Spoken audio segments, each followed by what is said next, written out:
then those of us who had amendments to certain sections of Clause 7 had an opportunity to execute our amendments. But to my shock, I'm seeing in the order paper, we are beginning with the Clause 8. With the Clause 8. So, Mr. Speaker, in that kind of a scenario, because I've said if Honorable Alice Wahome's amendment could have been carried by the House and Clause 7 is deleted, then all of us who had amendments to sections within Clause 7, we had no opportunity because the clause is not existing. But now we have a situation where Clause 7, Alice Wahome's amendment has been rejected by the House, both in terms of her amendment and even in terms of the global question. So procedurally, Mr. Speaker, then an Honorable Omilele, I think, or Honorable Mariru said, he said that it's unanswered, that if Honorable Alice Wahome's amendment is carried, all the other amendments of other members will drop. Now the situation is Alice Wahome's amendment has been rejected by the House. So procedurally, I am here this morning as a member for Garissa Township to execute my amendment dealing with Clause C and E. So, Mr. Speaker, and I spoke last night, when I saw it, I spoke to the staff of the clerk. So I need your guidance so that procedure, I think the order paper should have started with Clause 7 and our amendment, and I think I'm not the only one. I look at the order paper. So, Mr. Speaker, I need your guidance on that. That's only basically on procedure. I thought are we dealing with this preliminary issue? Honorable Kajuang.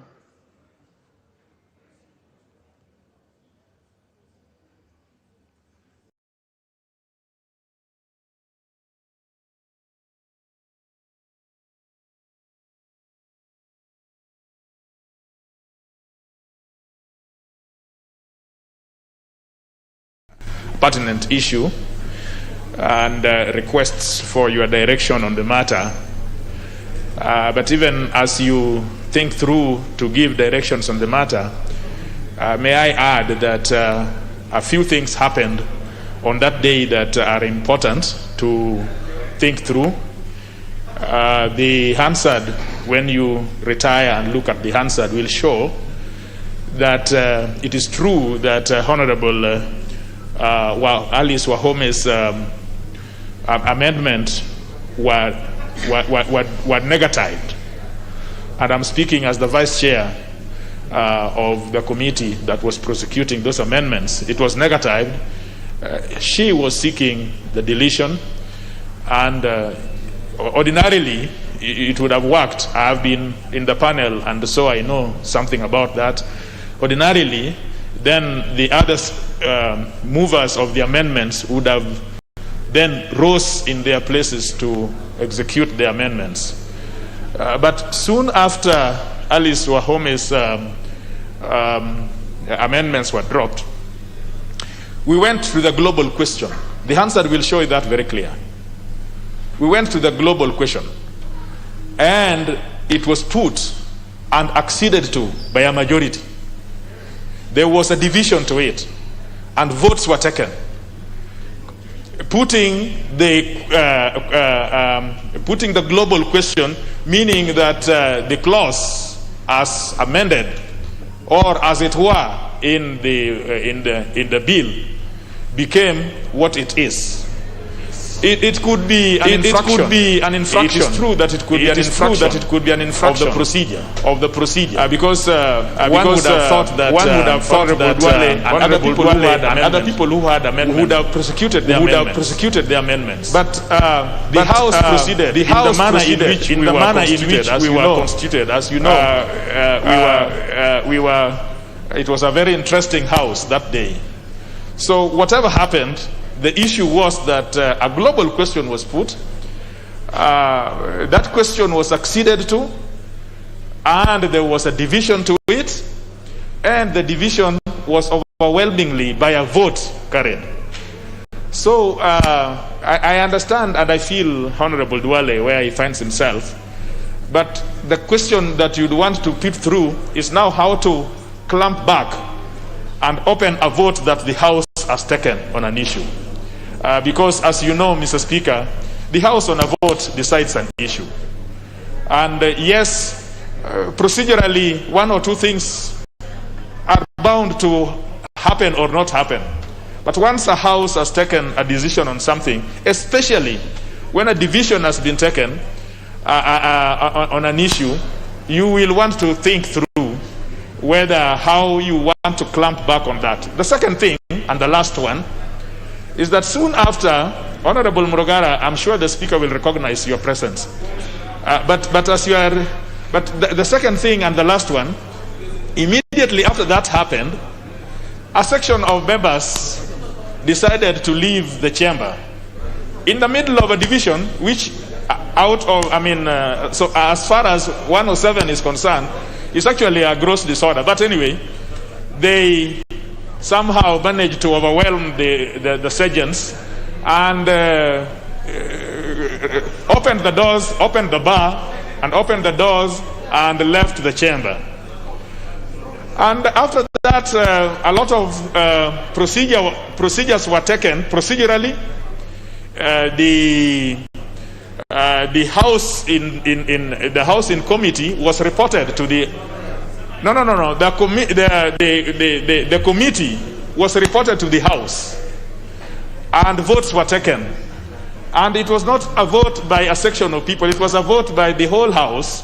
And there were dissensions, the nays and the ayes. So the question you want to reflect upon, Mr. Speaker, this morning, other than what Honorable Duale has said, is how then would a Speaker be able to open back and clamp back on decisions which have been validly taken by the House, knowing that the decisions of the House are valid. The Constitution says that the decisions are valid, notwithstanding infractions of procedure. And I think that must be in, I think, again, 108 or 107 of the Constitution of Kenya. I thank you, Mr. Speaker. Honorable Murugara.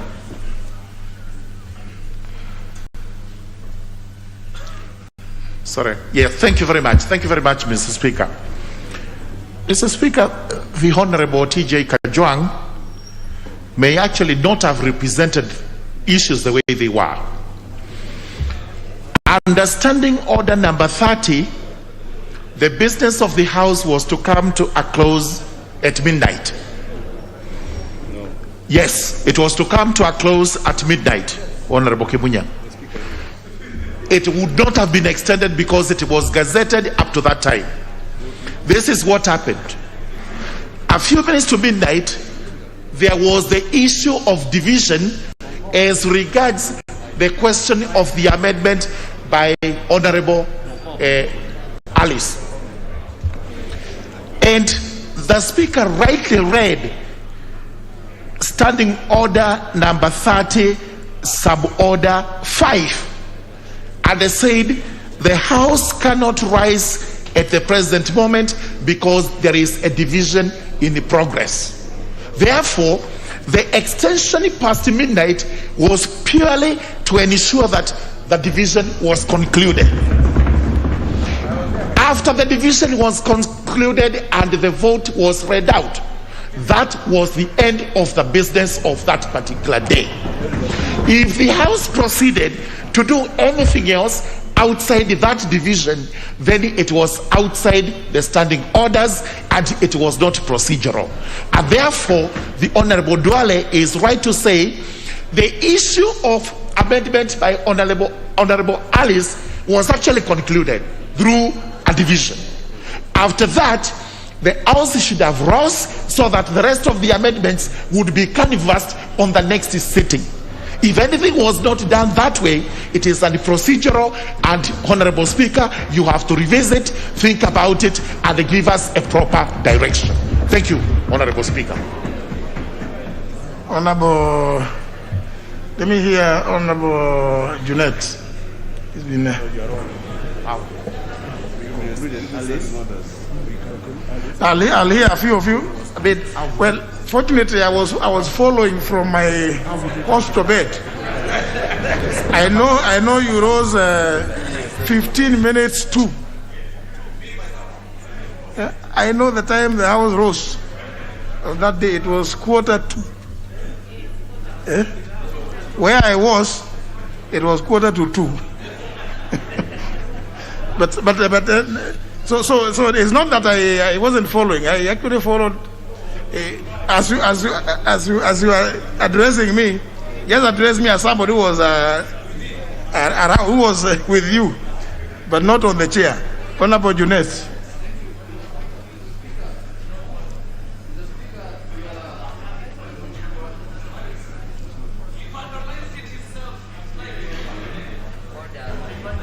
Mr. Speaker, I totally agree with you that your presence was felt. Even your spirit was around.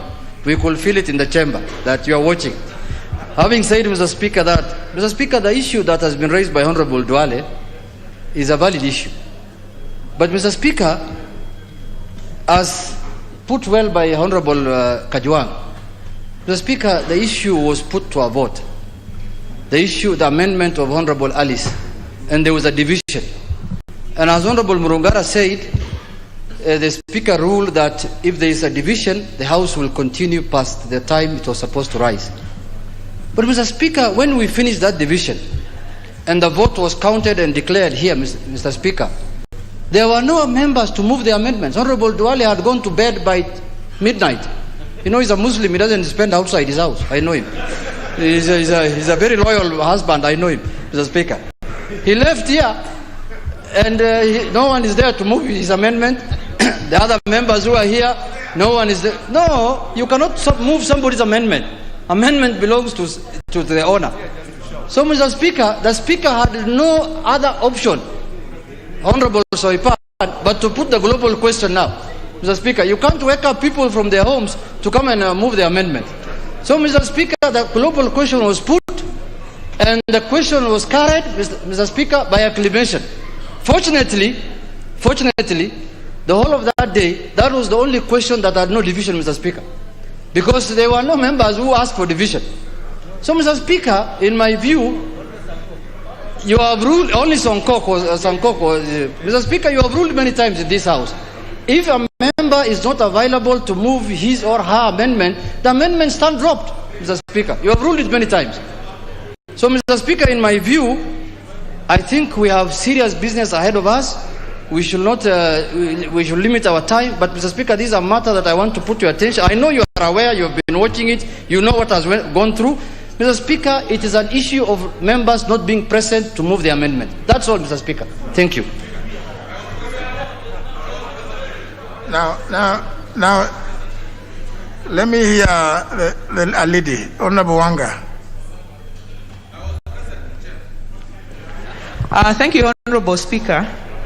Honorable Speaker, the issue that has been raised by Honorable Duale now, he should have raised it on the night that we were here before the global question was put.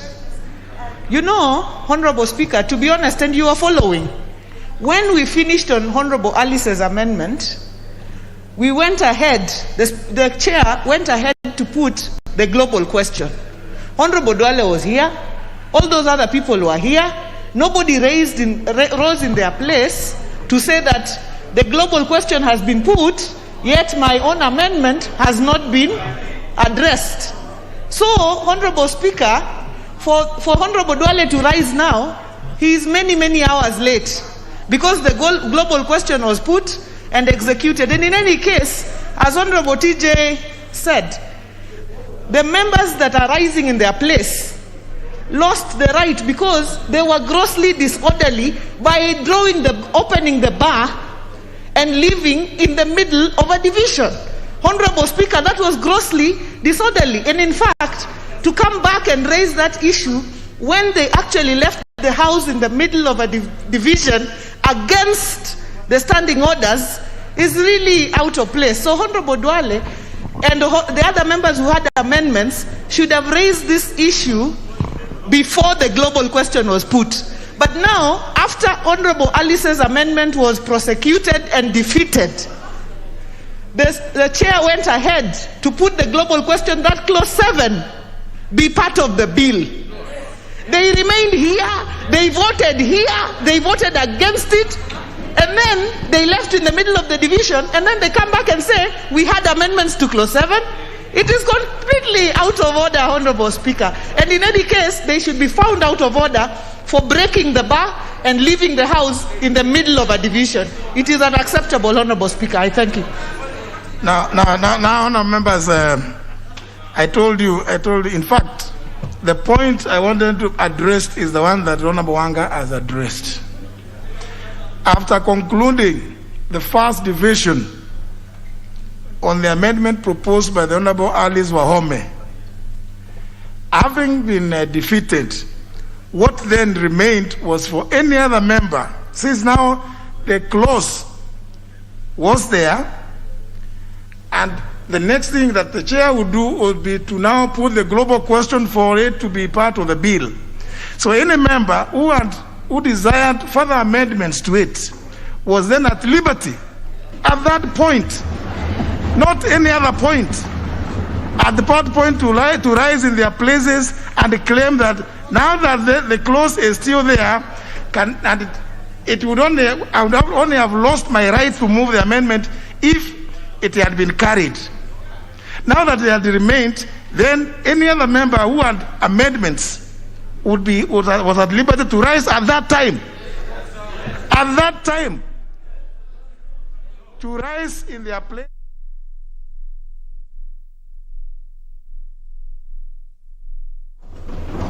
That is, don't forget, Honour members, even at the global question, I told you, please, on matters of fact, also, don't just say no because you think it is fashionable to say no. It is also on record that even at the global question, there were still some members who voted for. Yeah? And others who voted against. The ones who voted against the global question were 15. You can go and check your records. I told you I was following you. There were 15. So go and check the record. Just go to check what happened that day.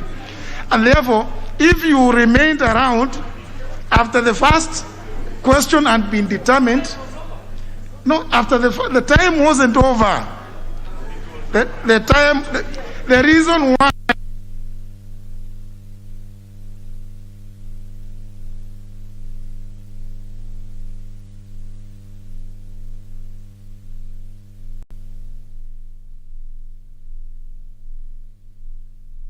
happened that the chairperson actually drew your attention to the provisions of Standing Order 30, clause 5.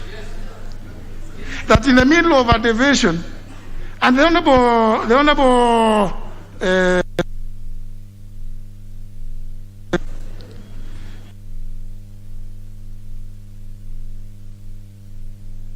you're sitting or an ordinary sitting.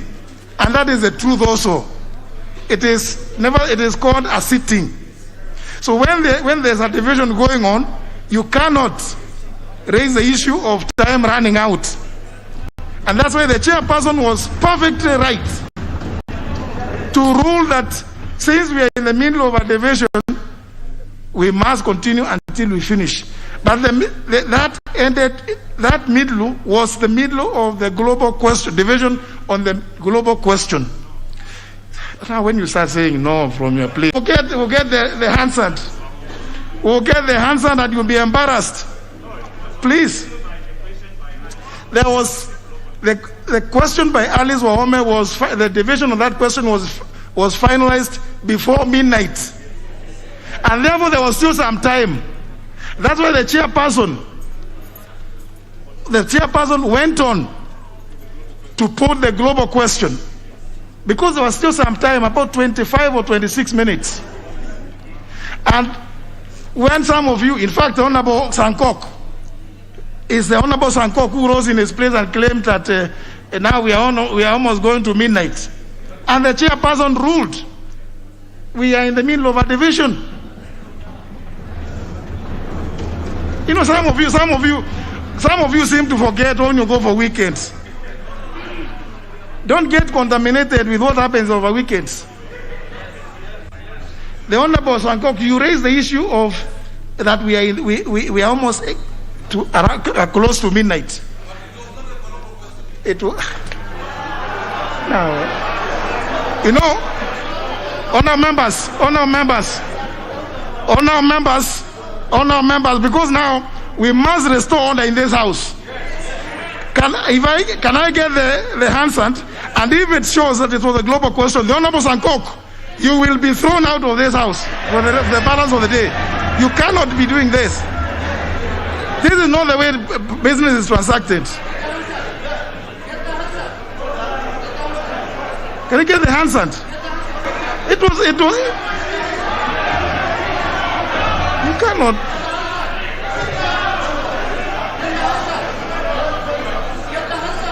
No, I will not allow you to speak.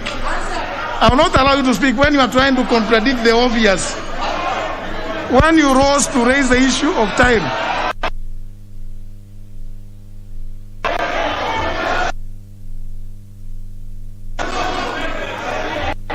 Honour members, it was. Yes, it is the truth. The facts are there. It's being checked. So please don't just say it wasn't. Yet you know.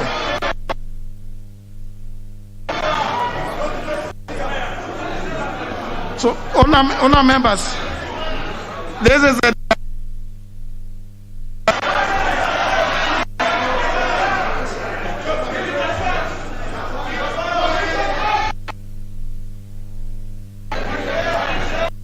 honor members.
Honor members, honorable Junet, order members.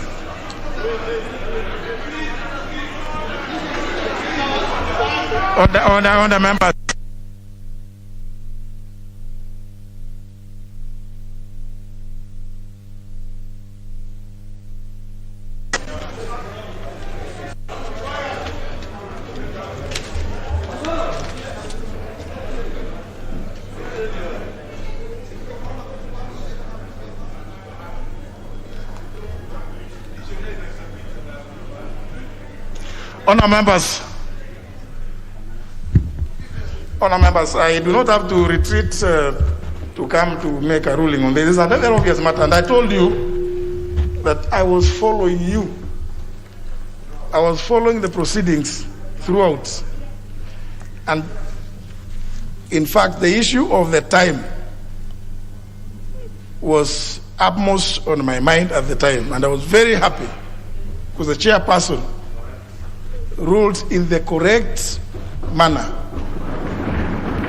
Now, the question on the amendment proposed by the Honorable Alice Wahome proceeded to division, and this is the result of the division. After question was put, House divided. Question was negatived by 145 votes to 100 and 26 votes. That is on the amendment proposed by the Honorable Alice Wahome. And therefore, procedurally, since as the Honorable Dwele rightly said, if that amendment had been other members, including the Honorable Dwele, would have fallen by the wayside because there would have been no clause 7 to amend.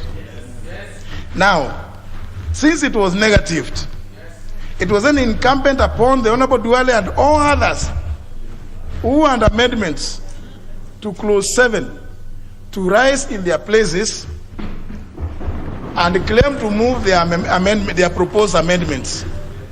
The record shows that none of them did that, and the global question was put.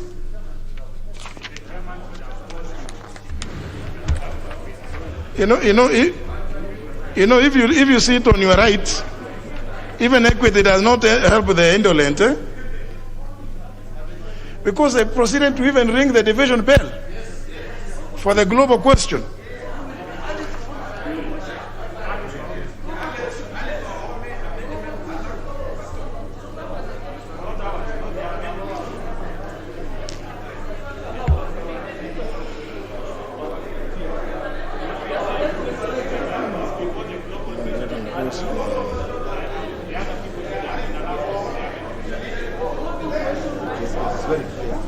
In fact, Honorable Dwele,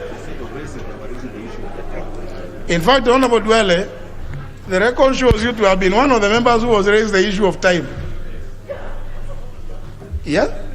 So you are not raising the issue about whether you to move your amendment. But there was still time. There was still 20. If you look, we'll get the actual time. You are at liberty. You are at liberty, honourable members, to rise in your place and say, before you put the global question, I also have my amendment. It appears that most of you got excited and got carried away with what was happening. You forgot that you had amendments. The record of the House shows, honourable members, the record of the House shows that the business relating to clause 7 was concluded. This is I'm just reading what is the Hansard and reported. In fact, where's the figures? At the very end. Even the figures. The figures are somewhere there.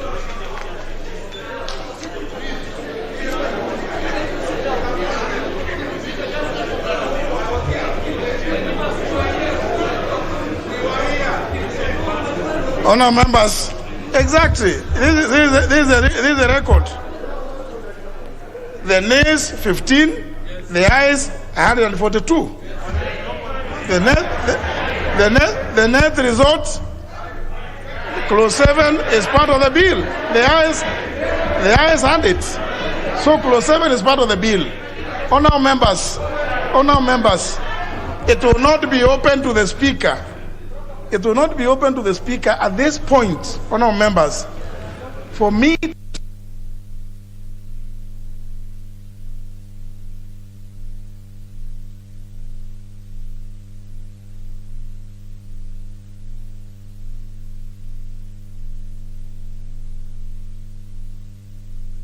all I would want to ask you is, please, whatever happens, just if you have an amendment, just Honorable Sankok,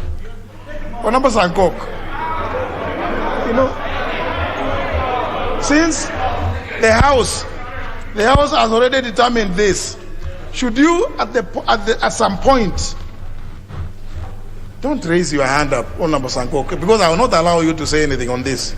Because first of all, you are trying to deny the obvious. Now, if you feel that there is something that you need to do procedurally, at the close, you can apply for recometo. But the Speaker cannot be the one now to resurrect any proposed amendments that were not moved. Because the Speaker would be assuming a power that he doesn't have. So, Honorable Duale and other members who may have, because I don't know how many had also amendments, you will be at liberty to apply for recometo, which application or request will be subjected to the usual parliamentary processes. Yeah? Because the House has to agree to the recometo or not agree. So the Speaker cannot be the one used to reopen that bit. So you still have a right. You still have a right, Honorable Duale and the others who had amendments to clause 7 to apply for recometo. Because in any event, the decision to recommit will be by the same House, which will either carry the amendment or not carry it. And I think it's a better way, it's a safer way, it's a neater way, as opposed to getting the Speaker now coming into the way to come and invalidate a vote that has already been taken.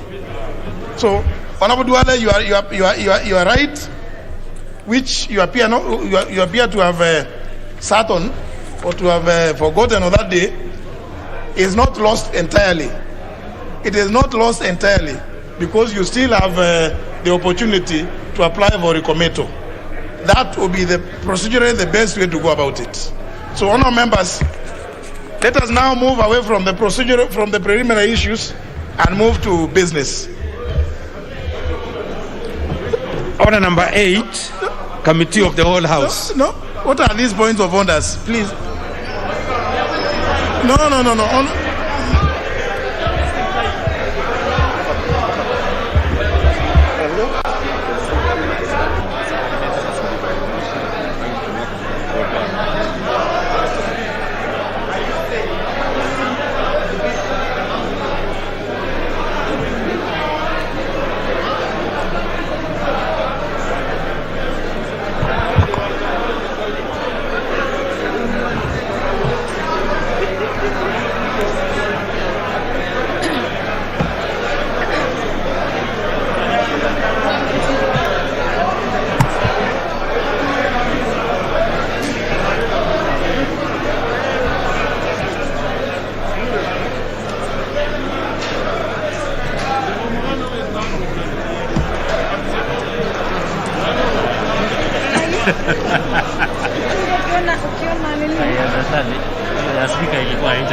Or the ones who are taking this, please resume your seats.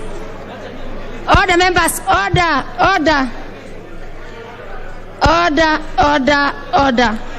Order, members. Clause 8.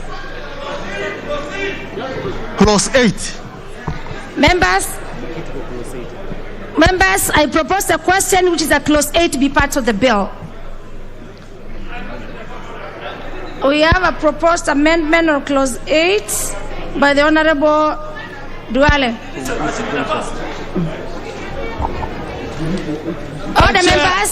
All the members, so that we do not say we did not know the import of the proposed amendment, please give time to Honorable Duale to move his amendment. And Honorable Duale must be heard. Honorable Duale, please move your proposed amendment on clause 8.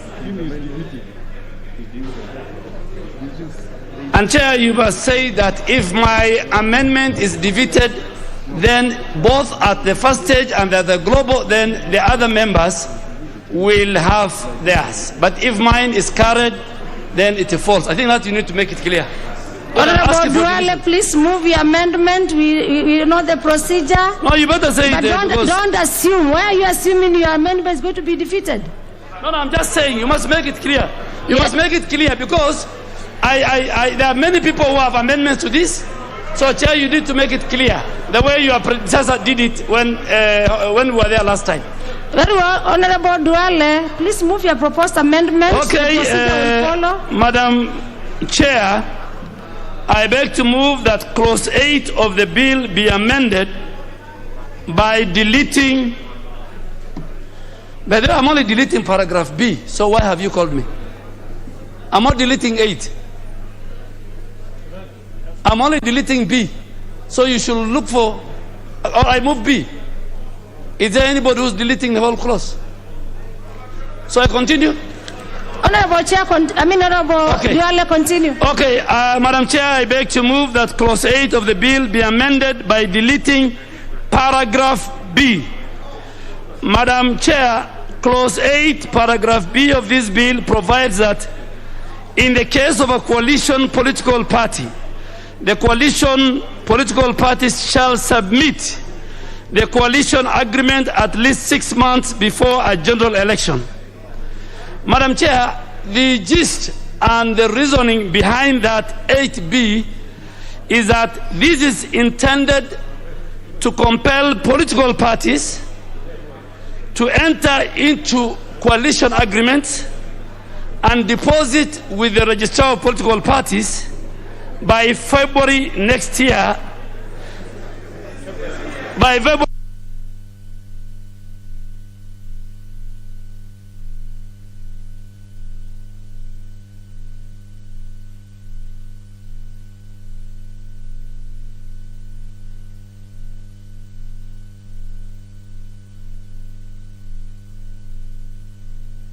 My honest opinion and submission that this House and its committees should not, and I say should not, be used as a decoy in achieving selfish political interest, and use this House and its committees and legislation to sanitize the character of certain leaders and parties who are known for political deceit every time when they enter into political coalition with other parties and other leaders, that they are known for conmanship. And now for them to be accepted and for them to win the next general election, they want to tell the country that we are not the people you knew before. We don't want to practice politics of deceit. And we know that it is in their DNA. Madam Chair, legislation should not be used to sanitize the character and the personality of certain leaders who, when they formed CORD and NASA, they have used parties and leaders for conmanship, for deceitful. What will change? Their DNA will not change. Madam Chair, this should not be allowed. We should not allow people. We want people to go to the people of Kenya, form honest coalitions, and they should not be allowed, and I said it, to use this floor and the committees of this House to fix Madam Chair, the member for Ruaraka. No. Honorable Duale, don't listen to other members. Please prosecute your Yes, reports. I'm about to finish. The member for Ruaraka, we are not in Uhuru Park where you saw in a certain character. No. Honorable Duale. Yes. Honorable Duale, please let us be relevant. I will be hard. Please be relevant so that we can make progress. In conclusion, Madam Chair, Clause 8 is mischievous. Clause 8 is being used by dishonest leaders as a decoy to achieve political interests. Very well. And my proposal to delete is based on that. Very well. And I ask the House to agree with me. Very well. With that import, nothing is out of order. No. The honourable member, we have not proposed a question to be an asset of the House. Members, with that import of the proposed amendment from Honourable Duale, I move to propose the question, which is that Clause 8B be part of the bill. Be amended as proposed. I put the question of members, which is that Clause 8B.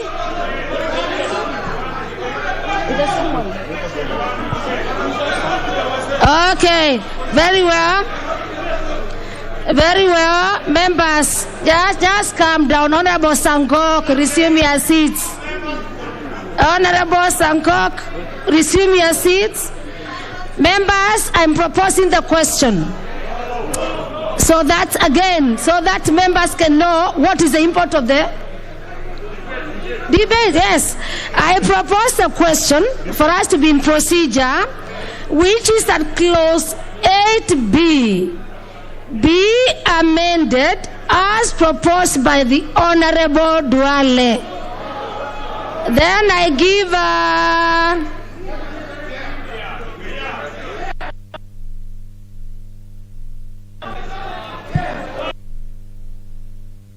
let me start with the leader of majority. You have the priority to all the members. Honorable Chairperson, let me start by wishing the members a happy new year. Oppose the amendment proposed by Honorable Duale, and for a very simple reason. Admitting and accepting the issue of coalition parties are here to stay, and nobody is objecting. The other coalition within the other framework, apart from being a political party, there is a timeline that they must submit their coalition agreement within 3 months if it's a pre-coalition, if it's a pre-election coalition, and within 21 days if it's a post-electoral coalition. Now, for a political party, which is different from the general coalition, we also need to have a timeline when the political coalition party agreement must also be submitted for the general information of the public, of the voters, of the members, so that everyone knows that this is what is contained within this coalition, to avoid surprises coming out. And this is something that is consistent with what we must do with every coalition. So by deleting this provision in 8B, when we did, as proposed by Honorable Duale, it means political parties will form a political party coalition, a coalition party, but without any responsibility to lodge that agreement with the registrar. So that agreement will only be in some office somewhere, and the public will never get to know. It's a very mischievous thing, and hence we must defeat it and allow the issue of the political parties in this era of transparency, which some people don't believe in. In this era of transparency, we must ensure that every agreement that's entered by a political party is officially lodged with the registrar of political parties, so that every Kenyan can know what's in that agreement. So we must oppose any deletion to that provision. All right. Let me get the member for Lungari, the Honorable Safula. Thank you, Madam Chair. Madam Chair, I rise to oppose the proposed amendment by Honorable Duale on the following grounds. The Register of Political Parties is an office that regulates political parties. A coalition will be part and parcel of those regulations. We have to follow the IBC timelines. That's why we had proposed that we put their timelines of 6 months. But because we don't have enough time to the next general election, I was at the committee of JLAC and proposed we reduce the timelines from 6 months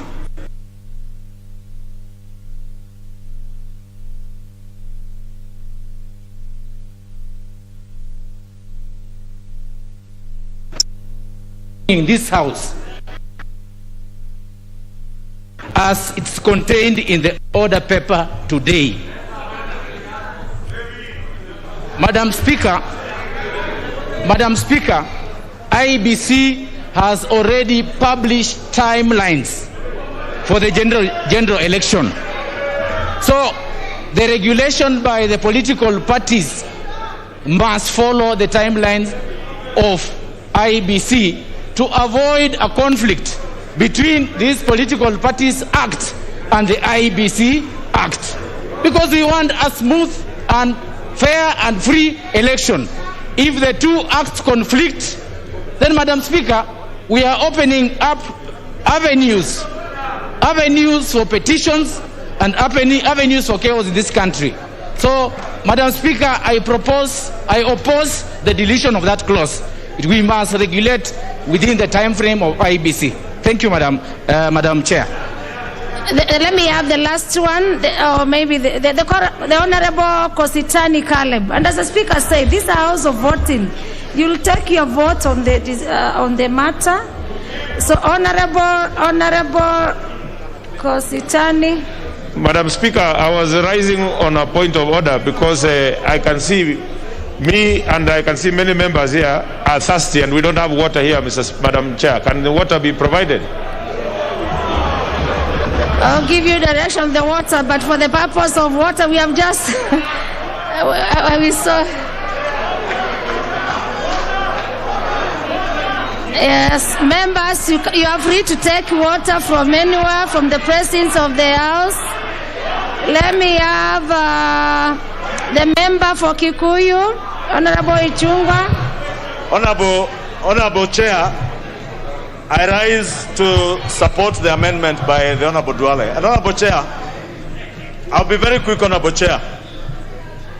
It is indeed true that what that particular amendment seeks to do in the bill is to create a timeline for submission of coalition party agreements. Honorable Chair, the basis of my support for Honorable Duale's amendment is, one, we must not legislate to create timelines that will be a hindrance to the creation of political coalitions or coalitions of political parties. When we have that clause that is creating timelines, initially the bill had 126 months, Honorable Speaker, which I am happy the leader of majority also now recognizes that that timeline was impractical. Honorable Speaker, the Act as it is today allows political parties to form coalitions pre-elections and post-elections. And therefore, Honorable Speaker, when we now create a timeline that says that coalition political parties can only be created pre-elections, Honorable Speaker, we are creating a hindrance. And we want to put roadblocks for others in this country not to create political parties within certain timelines. And Honorable Speaker, I want to caution many of us who may be in support of these timelines, Honorable Speaker.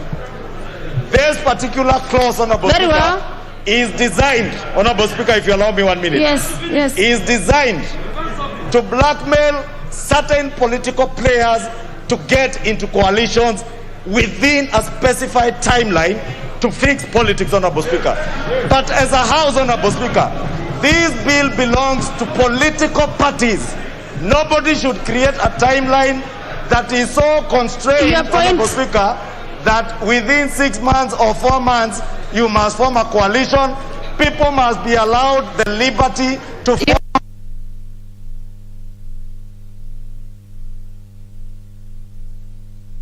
The deputy member for, and then I put the question. Member for Kadiani, put the question.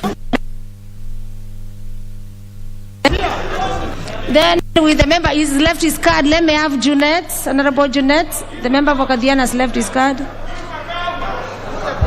Chair, you see, let us not mislead people.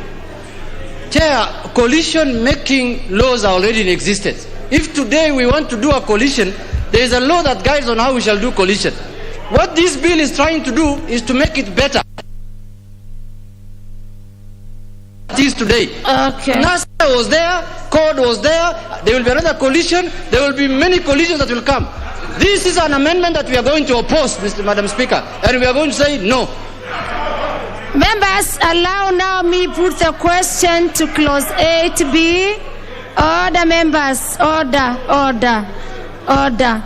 With the debate having risen from the members with the import of the debate on the same clause by the Honorable Duale, members, let us take a vote on this. And I therefore move to put the question to clause 8B, which is that clause 8B be amended as proposed by Honorable Duale.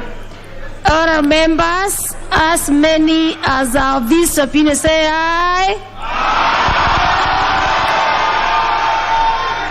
And as many as of a contrary opinion, say nay.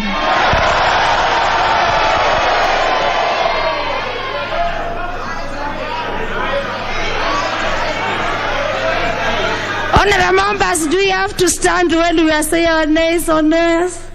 Oh, yes.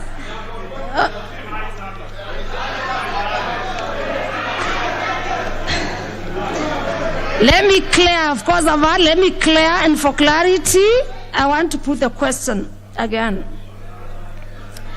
All members on clause 8B.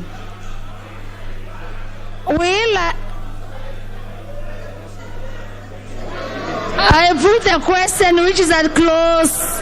Members, order. It is for your own benefits. I put the question to clause 8B once more, which is at clause 8B, be amended as proposed by the Honorable Duale. Will as many as of that opinion say aye?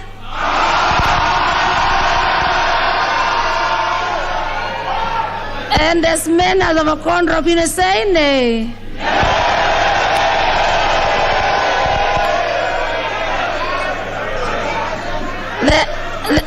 The ayes have it.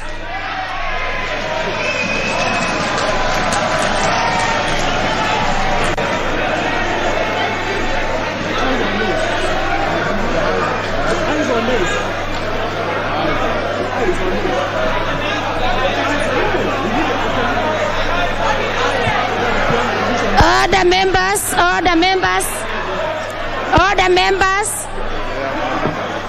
I confirm that we have the members to call for a division. We have the numbers to call for a division. And this is to make a clarification for our numbers. So I call upon the division bell to be rung. I order the division bell to be rung for 5 minutes. 5 minutes.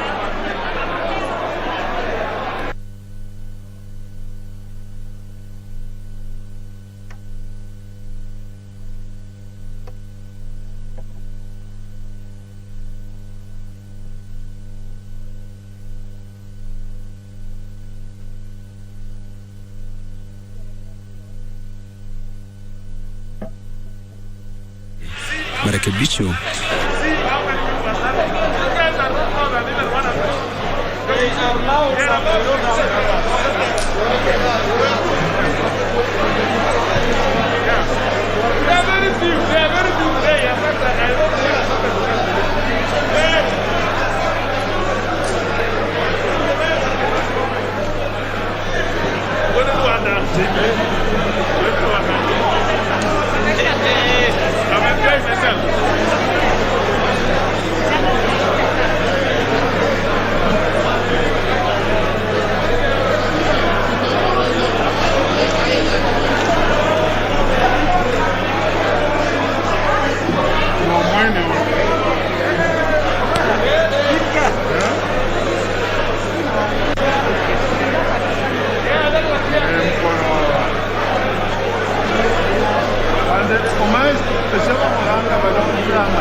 Well, we apologize for the technical hitch that has been experienced, but the House has now proceeded on a committee of the whole House, and what is actually going on the floor of the House at this moment is that the House has gone into division to take sides or vote on Clause 8B, which is part of the clauses that are being amended this morning.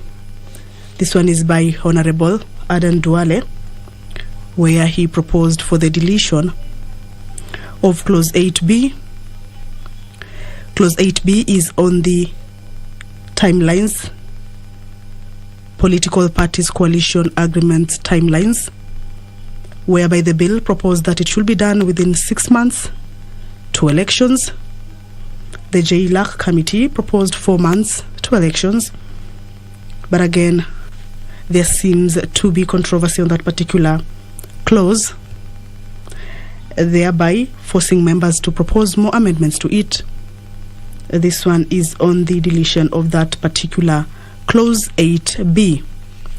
Some of those who are against the 8 months as well as the 4 months as proposed say that it can be done maybe within 60 days, that members or political parties have the leverage to be able to submit their agreements within a period of 60 days to elections. So the committee of the whole House is now voting on whether to adopt that particular amendment by Honorable Aden Duale or reject it. Divisions are over, and I do order that the doors be locked and the bars drawn.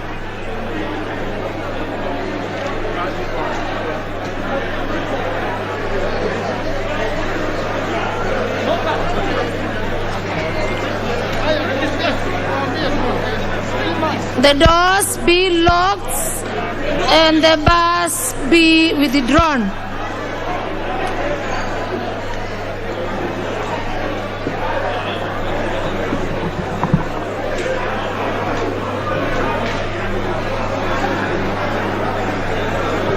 Very well. Honorable Honorable members, we are moving to the third step. Members, please resume your seats. Members, resume your seats. Order, members. Order, members. Order, members, please resume your seats and log out your cards. Log out. Members, Honorable Mbui, Honorable Duale, Honorable Mbui, Honorable Duale, Honorable Manzo, Honorable Ichungwa, please log out.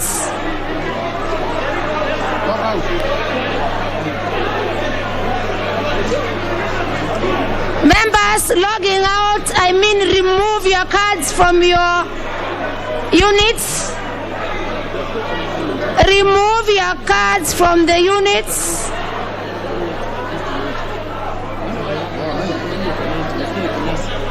And I confirm from the speaker's desks, I confirm, please remove your cards.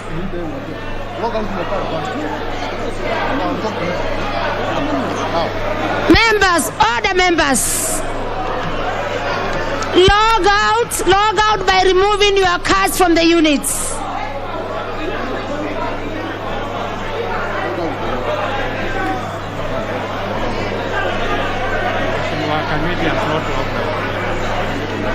The member for Tigania West, now you have logged out. Members, logging out means you remove your cards from the units.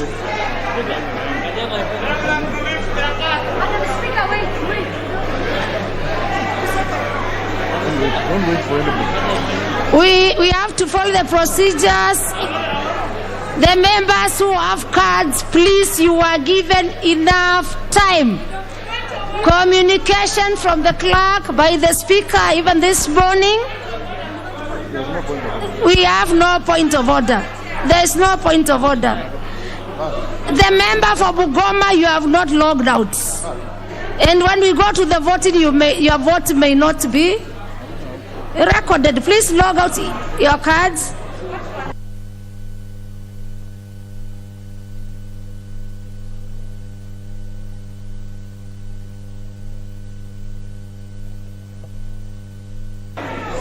Are you able to tell who walked in with today? We can call them out by name.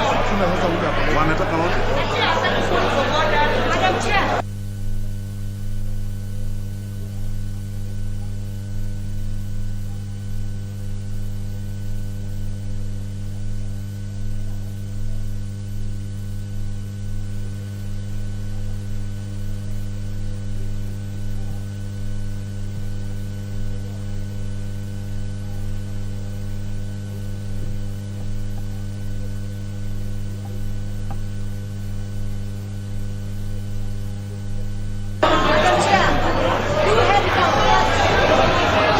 Order, members. Order.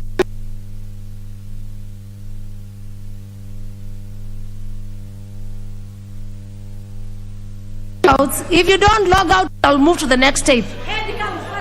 Madam Chair, I hope that people are not sending their cards here if they're not here.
Okay.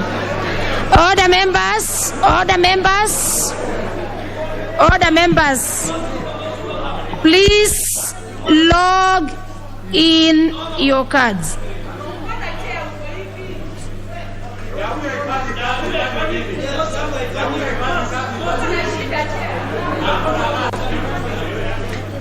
Honorable members, all of us, communications of the Clerk of the National Assembly, we were all given opportunity to configure our cards.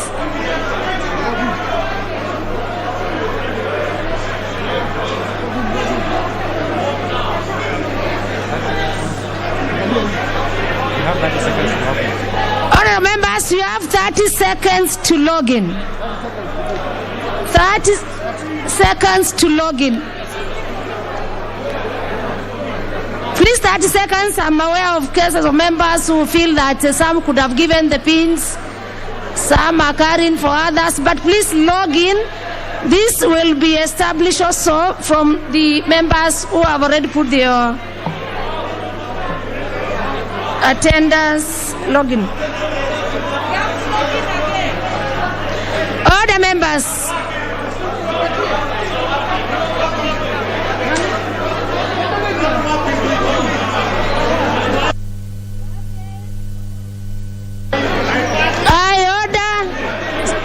Some are claiming that we are not working. Order members. Order members. Order. Okay, for your satisfaction, let me order the technical team. Let me order. I'll give you your time. But members, let us not use this house for house of debate or house of politics. I order the technical team to check on the cards and to ensure that all cards are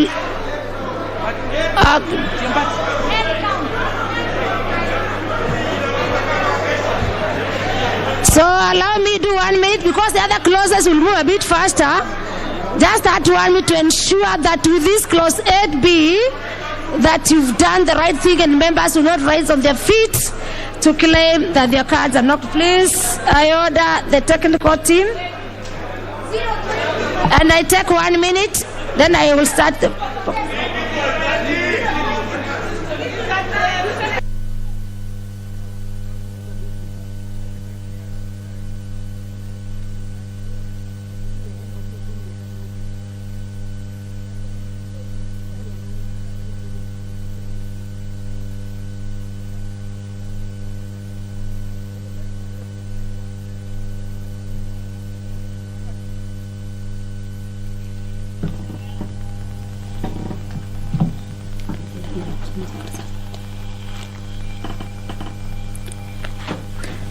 Well, voting is underway on the floor of the House.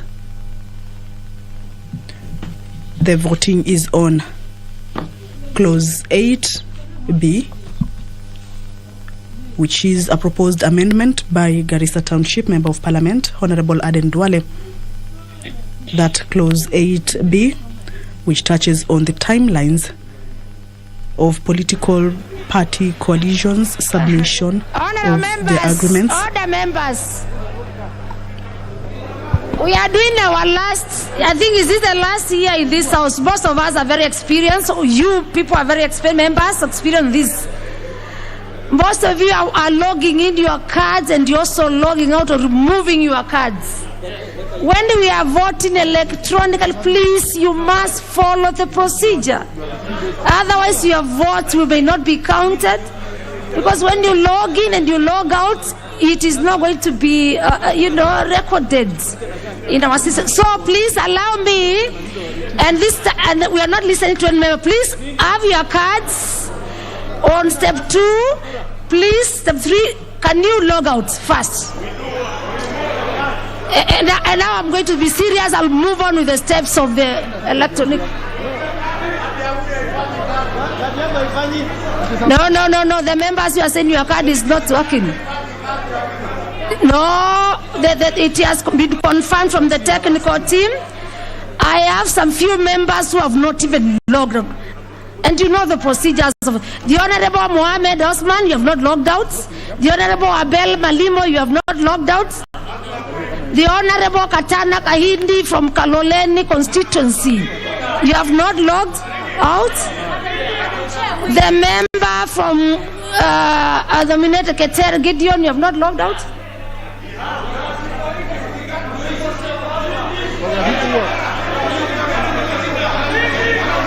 The Honorable Joshua Kutuni,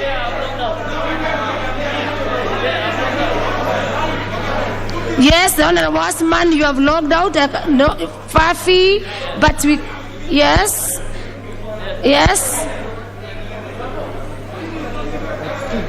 The member for Lysamis, the member for Lysamis.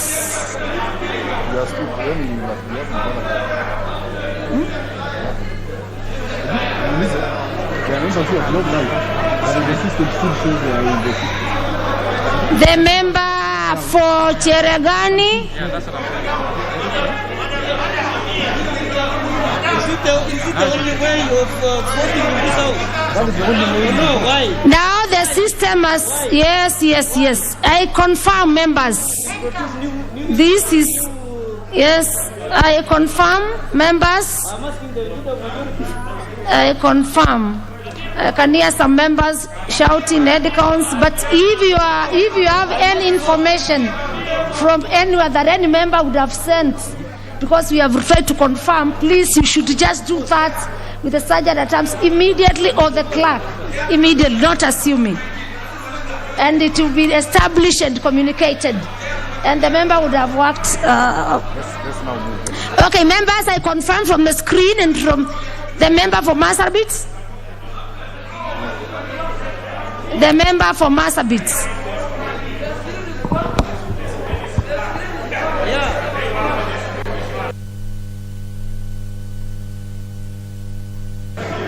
And all members, please resume your seat. The honorable member, can you resume your seat? No, unless I am going to say. Please visit the speaker rules. Then members, now I think we have ventilated enough and I've given you enough time. And the other clauses, I will not allow these members. I just want the members who are not familiar with the electronic voting, or the members who want to just ventilate to come. So we move on to step 3. All members, I confirm from the technical team and from the screens that you've logged out. My communication screen from up there and the technical team. All the members have logged out.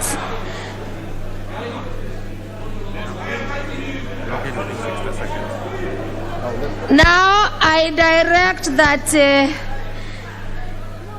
the members log in. And you have 60 seconds, that is 1 minute to log in.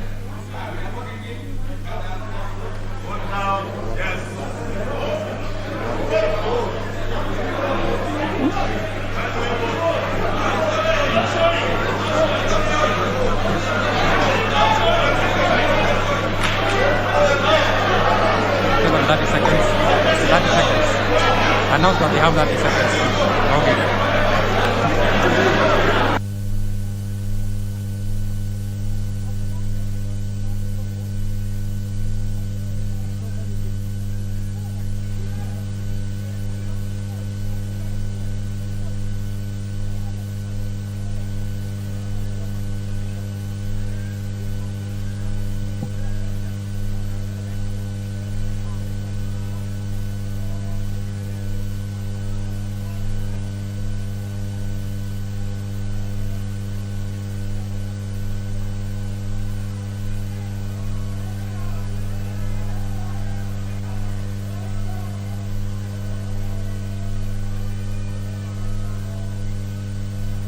Is it so? 1 minute is over? 1 minute is over. The 1 minute is over. Members, I put the question. Which is that clause 8B be amended and proposed by Honorable Duale. Please vote.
These things are not working. Now we are confirm my they are not working. That's why they are confirmed.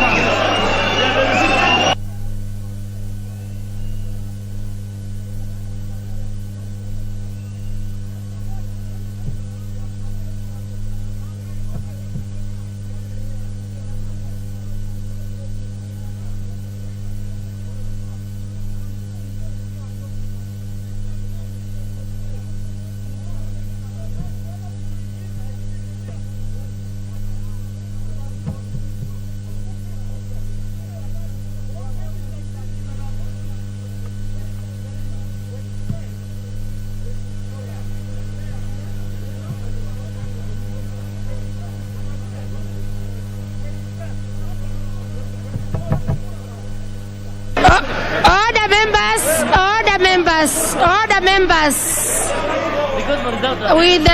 with the interest of the members, all the members, order. You don't need to come to the clerk's desk.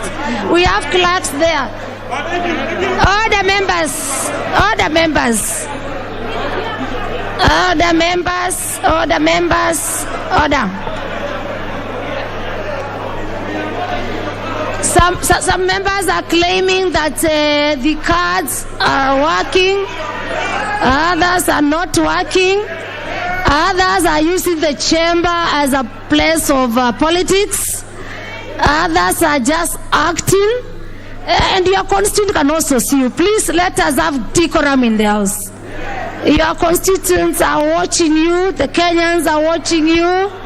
In fact, it will not hurt you more votes by some behaviors.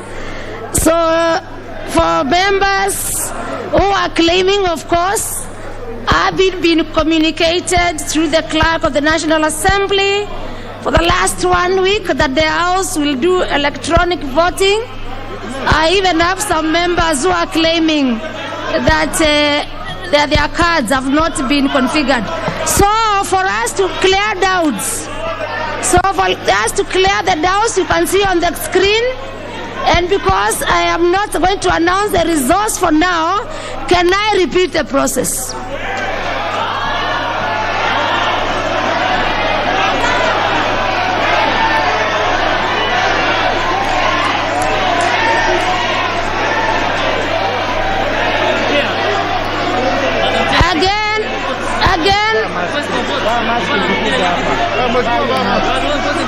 Again, we are also awaiting.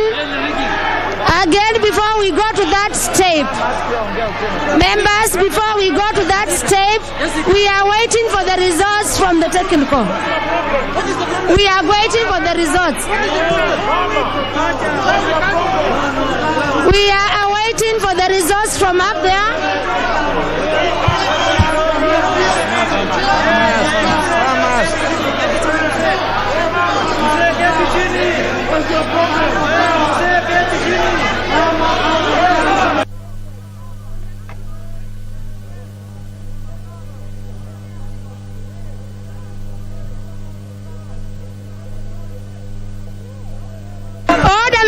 Now, because order members, I have confirmed that our system is working. I have confirmed our system is working. Order members. So I will announce the results. There are members on this side who are declining to vote. So they want to repeat. Don't repeat. Vote the next. Order members. Order members. I will announce the results. Order members. Order members. As I said, we will not use this house for politics. The results as displayed in the screen is the yes have 104 and the yes of 200. Order. I announce the results that the yes have 1 over votes, which is giving us 44.83%, and the nays of 128, giving us 55.17%. So total, the nays have it.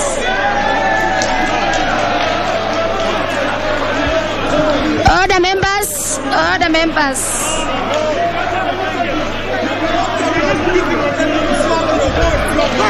I have confirmed that the systems are working, and these are the systems on your screen.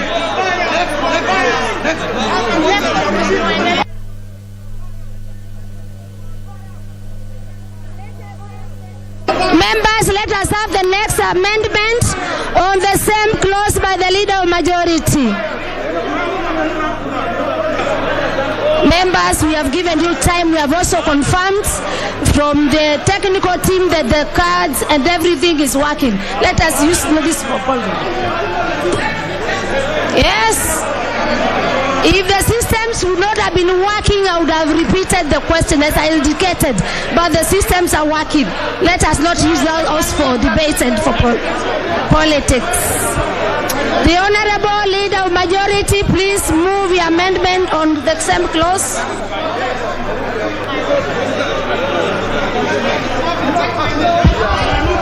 Madam Speaker, you are very biased and don't prove to be the weakest in the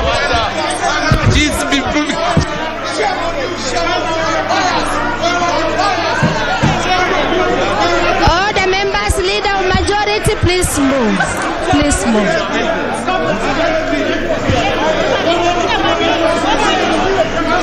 The systems are confirmed to be working. Leader of Majority, order, Leader of Majority.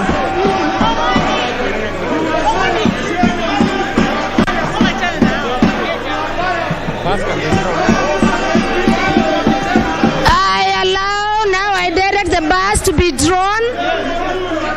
The bars can now be drawn and the doors to be open. The doors to be open and the bars to be drawn. Honorable members, I need protection. Honorable members, your systems are working. If confirmed, if the system will not be working, we have confirmed. But you know, so some members don't use this floor, and I will not allow it. I will not allow it. You can go to the constituency. I don't know. I don't know about the system. See, I don't know. And that's why we had a communication from the speaker. It's nothing to do with me. From the National Assembly clerk. No, kazi yangu. We are just letting you But ensure your cards are working. Members, and again I need to comment this, that your cards, you can still configure your cards now. It's ongoing for the members who have not configured. And this was those, and I read for you, those who have not done that, you should go to the sergeant at arms. And we have confirmed that our systems are working. We will not allow any other member to use this chamber, and you can confirm your results from the screens. Please get to the sergeant at arms in the event that you feel dissatisfied with your cards, because we must vote. The leader of majority, please, leader of majority, move your proposed amendment now that Honorable Duale's amendment has been negated. Honorable Chair, I beg to move that clause 8B of the bill.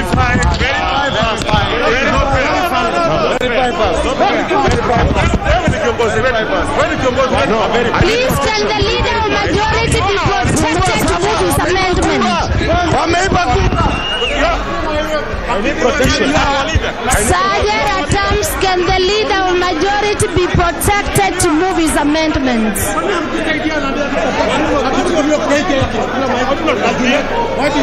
Why don't you verify the cards that are working and the ones that are not working? The leader of majority will move his amendments. Please, take what they are doing.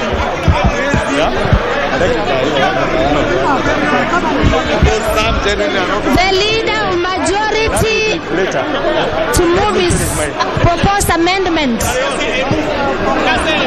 I beg to move that clause 8B.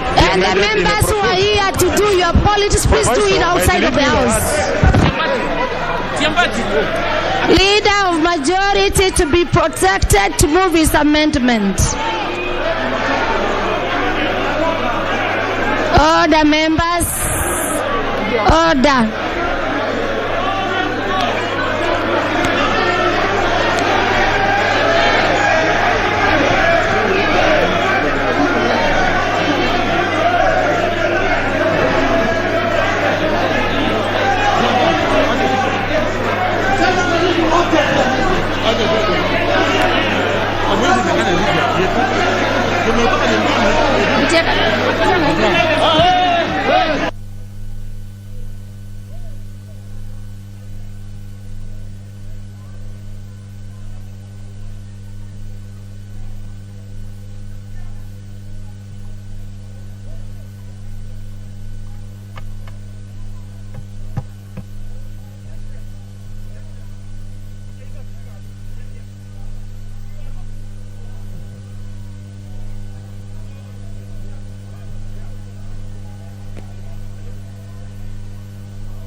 Honorable Chair, I beg to move that clause 8B of the bill be amended in the proposed proviso by deleting the words 6 months and substituting thereof the words 120 days.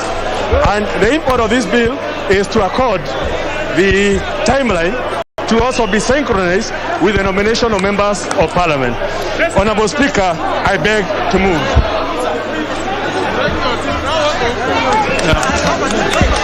Order, order, order, order.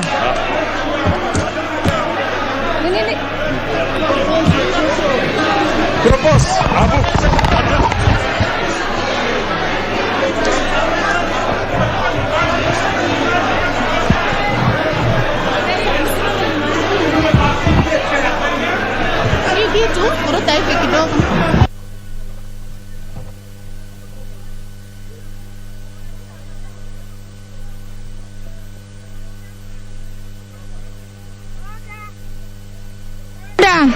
Members, having the leader of majority have been moved his proposed amendment. Leader of majority is on record having moved his amendment. I propose a question, which is that clause 8B be amended as proposed by the honorable leader of majority. Then I welcome the members who are speaking here. You can make your contribution. Let me have the members who are want to contribute to.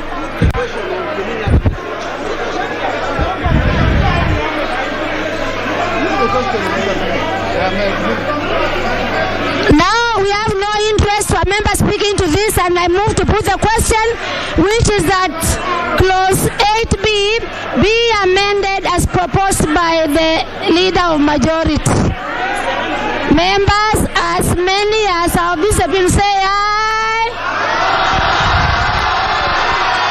and as many as have a contrary opinion say nay. This is very clear to me that the ayes have it.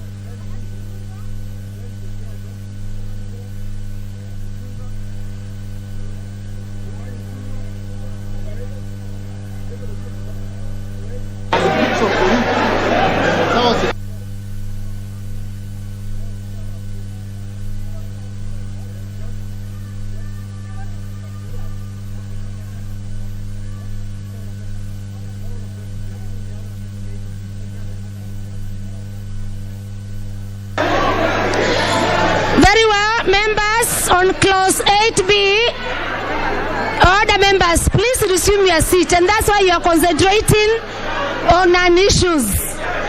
You are concentrating on non-issues, and the serious members are taking a vote. Honorable members, having the Honorable Kimunya, that is the leader of majority, amendment being taken,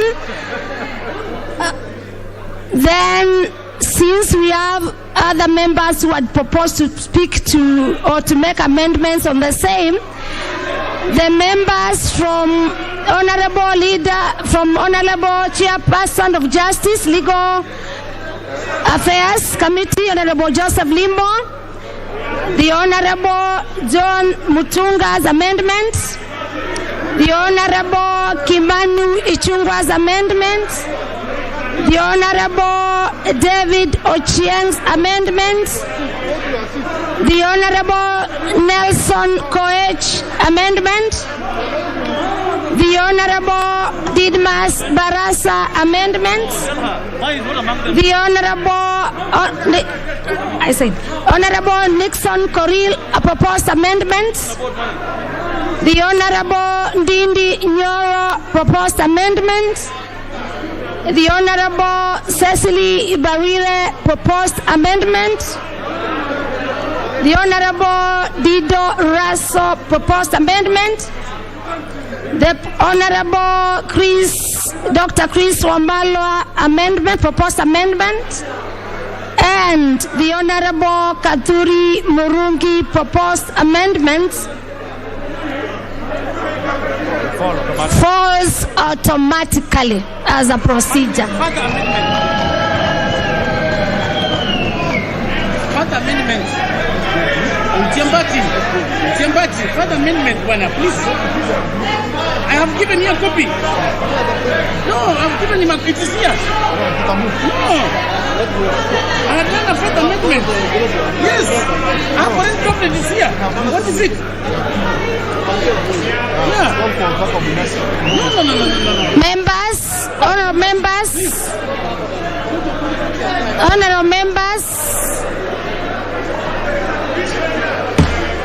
members, I have amendment clause AC.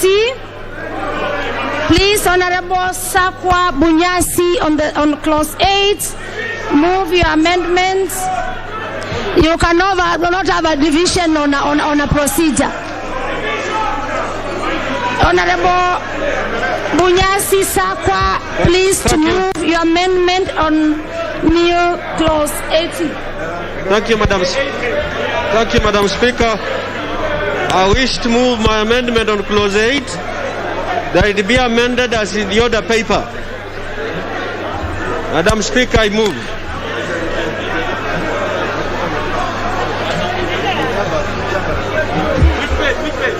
Huh? 1776. Honorable Bunyasi, members, don't confuse yourselves.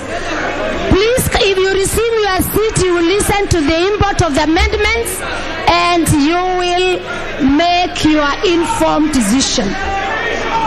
Huh? Honorable Bunyasi, move your amendment on why should I drop it? Subclause AC. I can't hear you, Majority Leader. Move your amendment. Yes.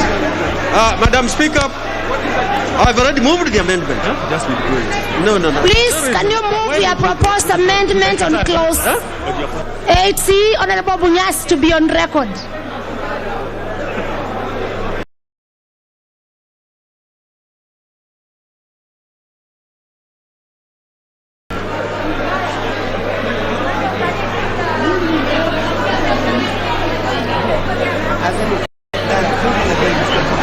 Madam Speaker, I wish to move an amendment clause 8 as shown in the order paper.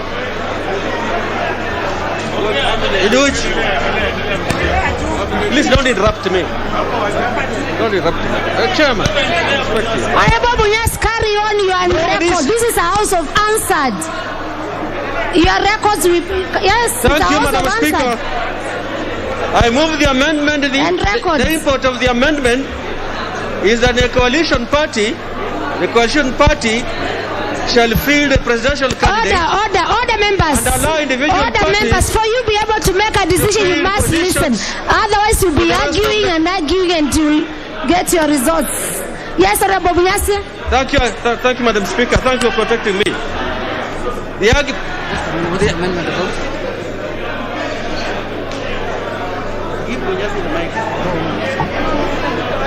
Bunyasi.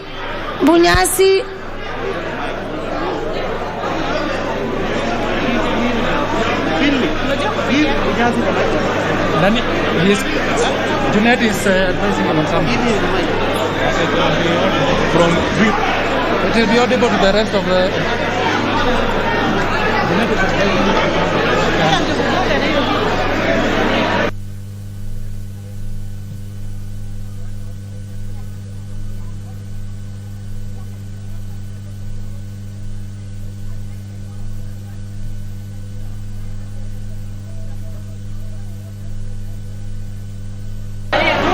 Madam Speaker, I need your protection. Huh?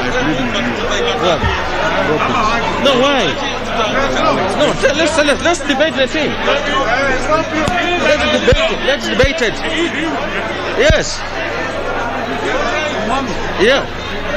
Honorable Bunyasi, it is your amendment. I have already moved just too much. Let me have one of the other clerks also moving next to Honorable Bunyasi. Madam Speaker, I have moved the amendment that the coalition party shall field only a presidential candidate, and this is to give freedom to the parties, the constituent parties, to field candidates for the rest of the positions.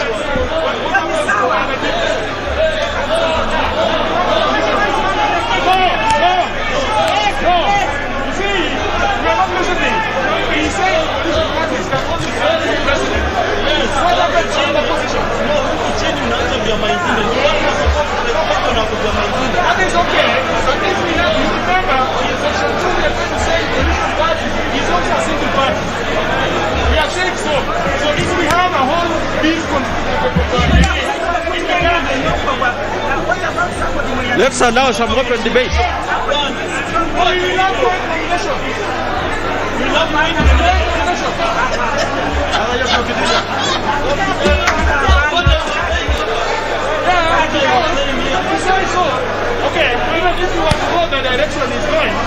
have to clean it up and by saying.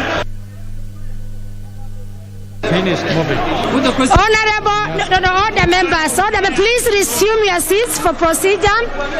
Allow me propose the question. And members, you cannot ask for a division from the bar. You cannot ask for a division from this point. Please resume your seats.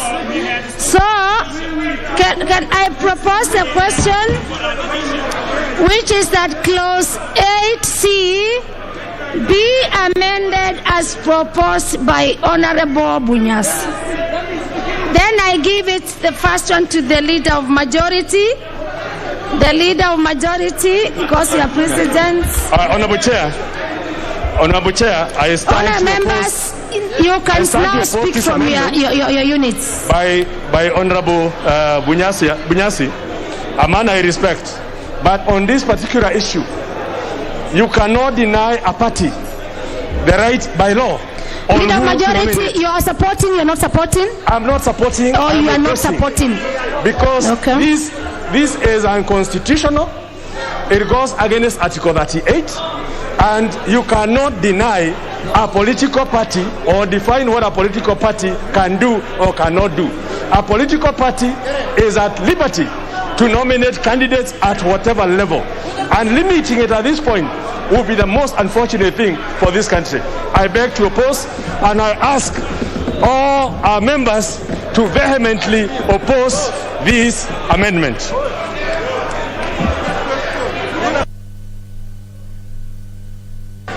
Then let me have Honorable Ichungwa. Now you are, yes, you are sat on your seat. Yes. Now, very well. Honorable Ichungwa. Honorable Chair.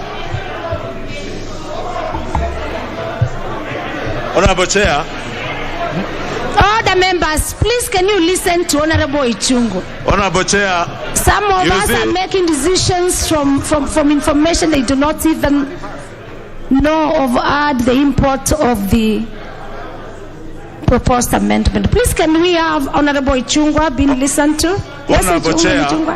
Honorable Chair, even as I express my support for the Honorable Sakwa Bunyasi's amendment, Honorable Chair, I want to beg that Chair, since we're in a process of voting, that you ensure that every vote counts. Honorable Chair, I was seated right next to the Honorable Nixon Korir. My vote was counted and the gadgets worked. The Honorable Nixon Korir's card did not work. The ICT officer, the head of ICT, the lady who was here from ICT department, did confirm it has not worked. The gentleman who is the head has further confirmed and now gone to reconfigure card number 131 and Gathoni Mushomba's card number 330. You can confirm, Honorable Chair, that it is the ICT officer that has gone to record to work. Therefore, Honorable Speaker, I just want, Honorable Speaker, for the record, that you ascertain each and every vote in this chamber counts. And if, Honorable Speaker, if it is the numbers eventually that will count, but for those numbers to count, every card and every gadget must be configured to work. Honorable Speaker, back to the amendment by Honorable Sakwa Bunyasi. Very well, Honorable thank you. Honorable Speaker, I was saying back to the amendment by Honorable Sakwa Bunyasi, which I support. And I support that amendment, Honorable Speaker, because you are aware, as we speak, Honorable Speaker, IEBC has already received, approved, and certified nomination rules of political parties for all elective positions. Therefore, Honorable Speaker, what we'll be asking coalition political parties to do, unless, Honorable Speaker, we are contemplating that we will change the Elections Act and regulations, IBC's regulations regarding the nomination rules of political parties. It will not be practical, Honorable Speaker, now, other than for the presidential vote, Honorable Speaker, for coalition parties to be able to nominate candidates for their opposition. And on that basis, Honorable Speaker, I support the amendment by Honorable Sakwa Bunyasi. Very well, thank you. Very well. Members, before all the members have listened before even propose a question. I don't need to consult. I've listened to the Honorable Member, Honorable Ichung'wah. And as I said before, as a matter of in the event, and I even had to be on record, in the event that the systems were not working, I would have repeated, and I was ready to. But we confirmed from the systems, from the technical team, that the system were in order, and we proceeded. Now it's important. It is important for me to know this. And for members not to use this house for politics, which I will not allow. The members who are used to come to them. Honorable, listen. I'm replying to Honorable Ichung'wah. It is indeed on records. It is indeed on records that, yes, every member has a right to vote. It is indeed on records. And in record that it has been printed that the honorable member representing the people of Lang'ata, the Honorable Coril Nixon, the representative of the people of Lang'ata, has voted. So we this one, and you are on I number 125.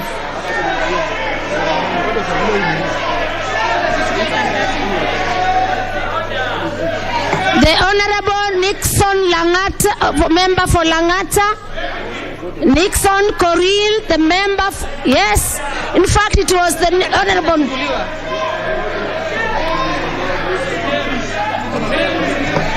So allow now me propose a question.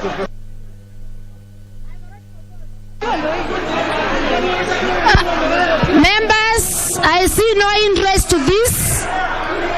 And I, Honorable Mbui, I can see your cards. Honorable Mbui is not ready to contribute to this, and I am therefore moved to put the question. Order, members, order. Honorable Sankok, yes, I can see you. Honorable Sankok. Yes, just to speak to the subject matter. On clause 8.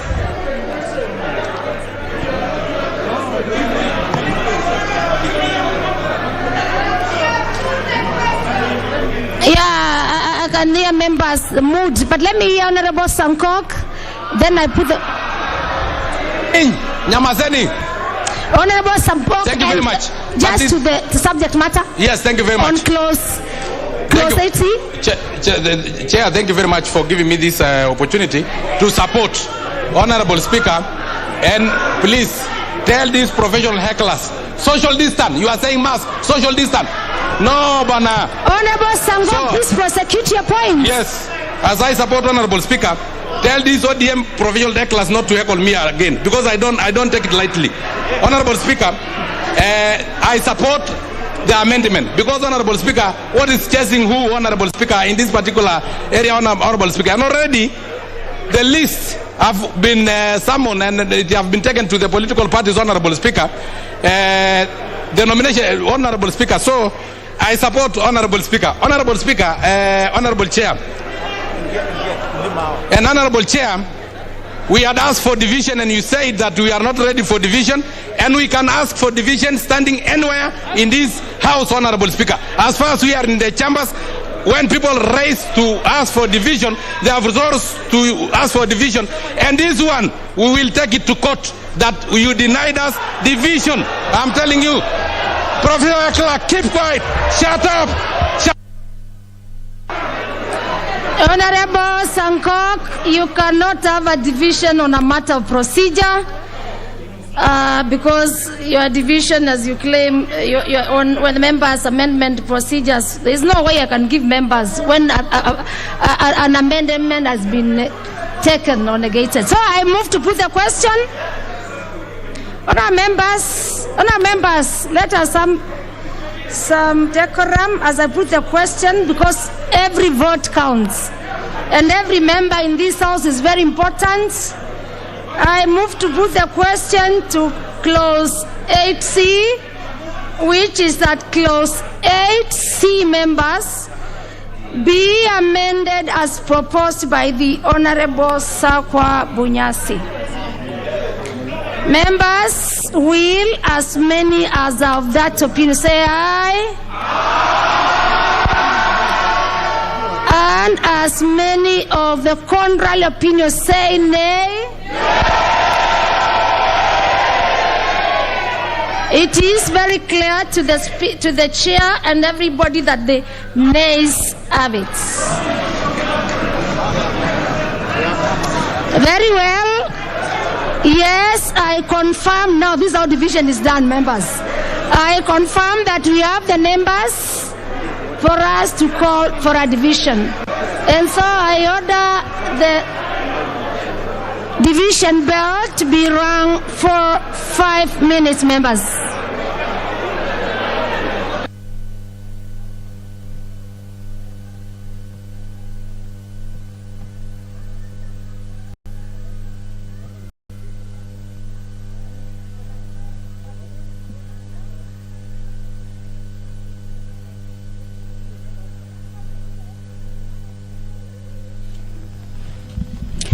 Well, members, they are preparing for another division. This one is on the proposed amendment on clause 8B, as proposed by Nambale, Member of Parliament, Honorable Sakwa Bunyasi, that a coalition party be allowed to field only candidates for election as president, but then allow individual parties to field candidates for the rest of the positions. This is an amendment proposed by Nambale, Member of Parliament, Honorable Sakwa Bunyasi, that seeks to have coalition political party to field candidates for election as president, but then allow individual parties to field candidates for the rest of the position. This division comes just a few minutes after the amendment by Garissa Township, Honorable Aden Duale, on the deletion of clause 8B that touches on the timelines for the submission of coalition political party agreements, which according to the bill was proposing 6 months. Honorable Aden Duale was proposing that that particular clause 8B be deleted in totality. But then Majority Leader Honorable Amos Kimunya also had amendments to this particular clause and proposed that the duration be reduced to 4 months. That means political party coalition agreements will now be submitted to the Registrar of Political Parties 4 months to elections. This is contrary to the previous proposal by the bill that was suggesting 6 months to the elections, which actually saw a heated debate at the National Assembly, with members saying that the timeline is too much, there's a lot of time, and that in case of any disagreements in that coalition, then members or political party members may not be able to leave that coalition because it has pegged them at around 6 months to the general election.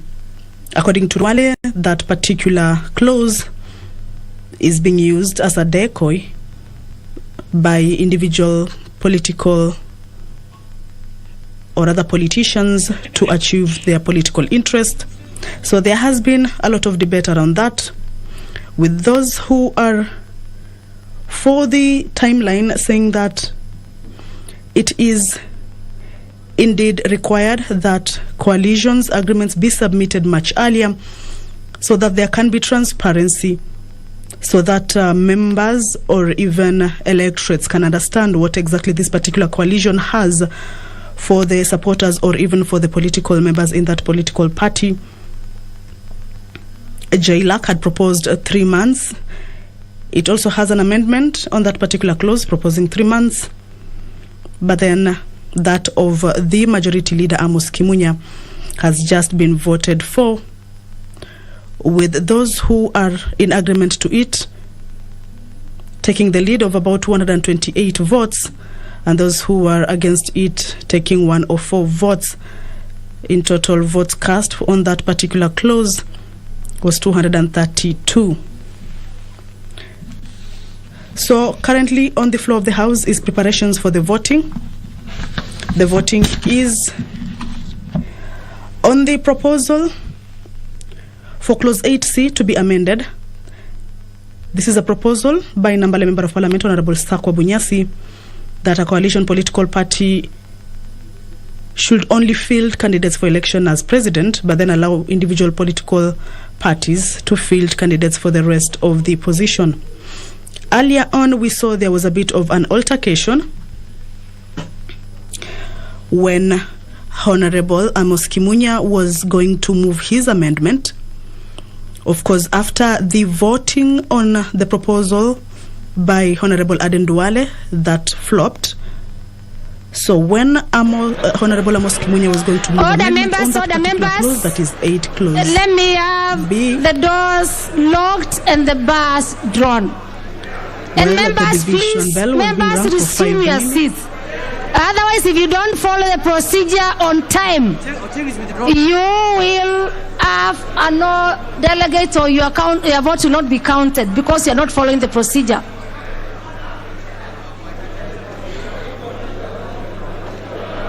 The doors to be locked and the bars to be drawn.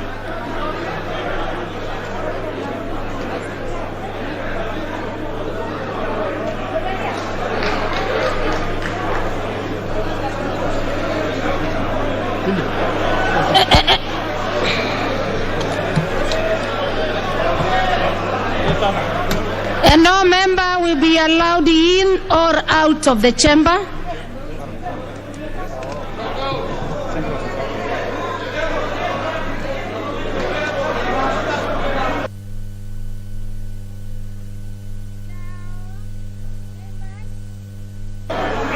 Members, please log out your cards. And logging out for the members who want to know more, you need to remove from the units. Remove your cards from the units.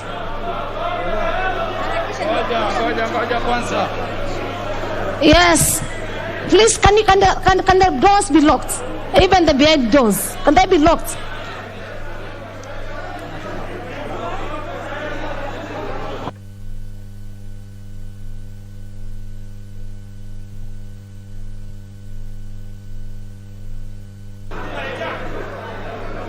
I confirm that we have no card that is on this.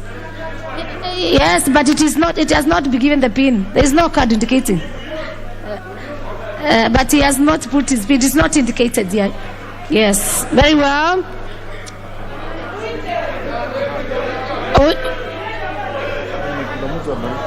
The Honorable Gideon. The Honorable Gideon. You see what is happening, Honorable Gideon. Just log out, and logging out means remove your cards. Which Gideon am I talking about? Then now, yes, don't assume it's you. So, on members, I confirm that all cards are logged out.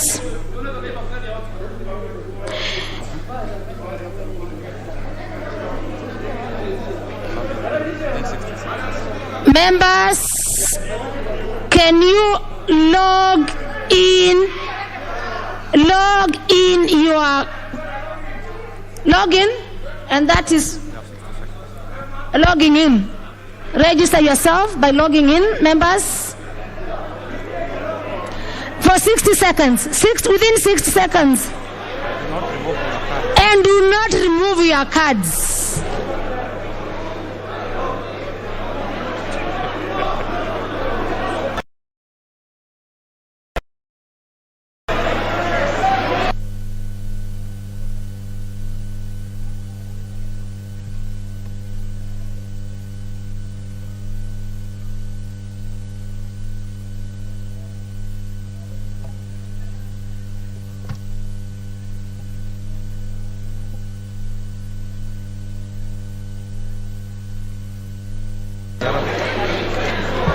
Members, I put the question, which is that clause?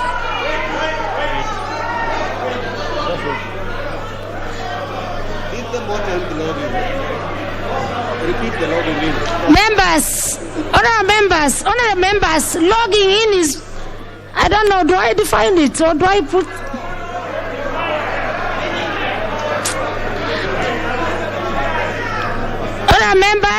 Honorable members, allow me, the speaker is too good today, the chair. Allow you to log in again, so that at least you're so sure. Please, members, for every member to be so sure. Log out first of all, log out.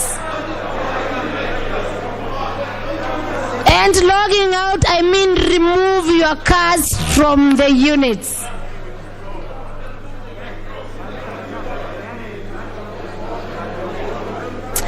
With the members having logged out, honorable members.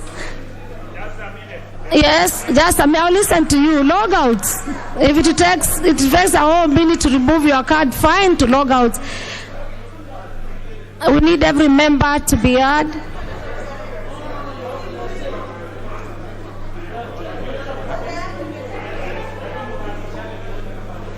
Log out. Members, ensure that all cards have been. A minute, Honorable Dwale. Okay, the city officer. I'm so ordered. I wait for a minute.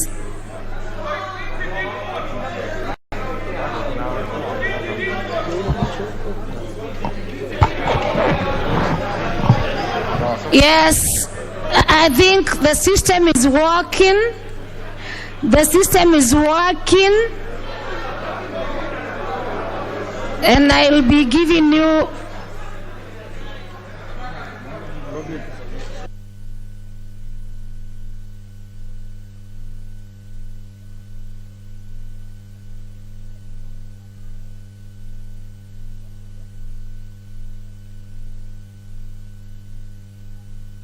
Tell them to give us the sheet that has the pin. Tell us to give us the sheet that has the pin. Pale. Ile sheet iko na pin numbers of members. Some have forgotten. The sheet that has pin numbers of members.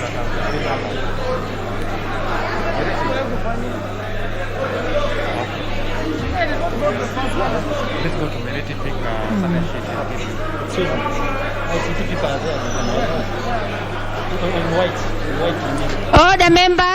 All the members, every vote counts.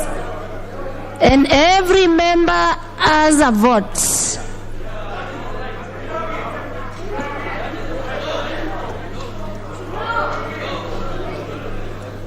Members, are you ready? We start the process. I wait. Thank you. Let me listen to a few members. Yes. There is one member who is absenting. She has. Maybe she's trying to remember her PIN.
Order, honorable members.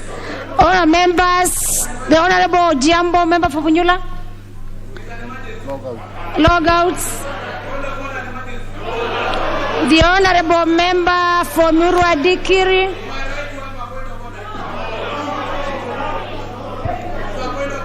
The Honorable Kipkolion East. Limo, he has logged out. All the members. Member for Funyula, you're just logging out and just log. Very well, members.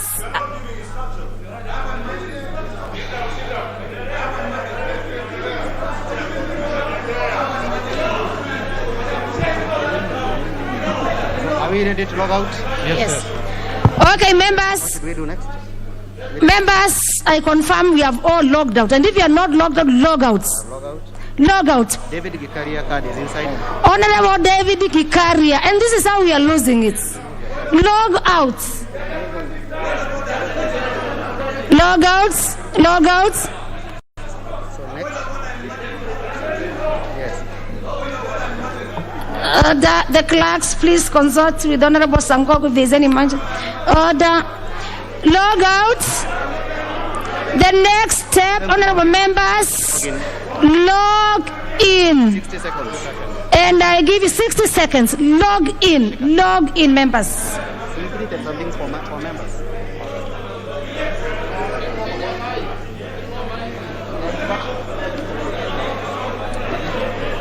Seconds.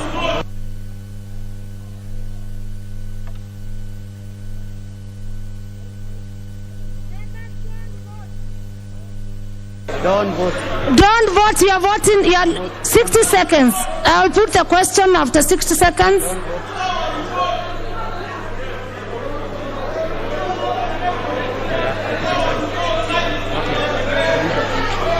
I have 21 seconds. 21 seconds. Members, we have 21 seconds.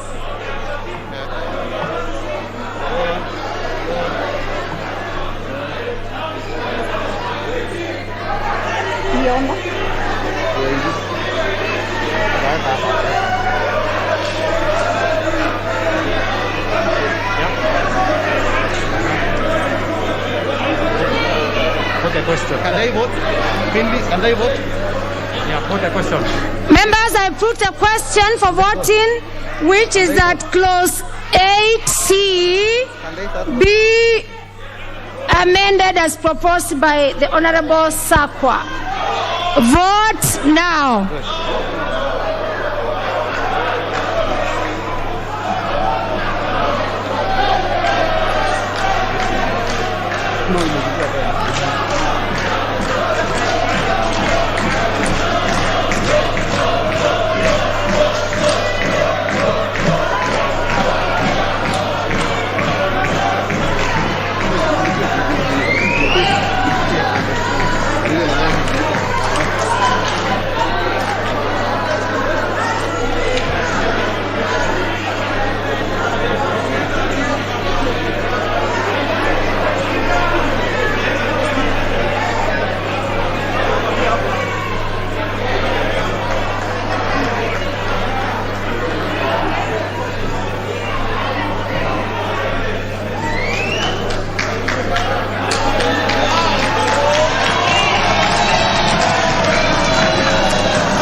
Honorable members,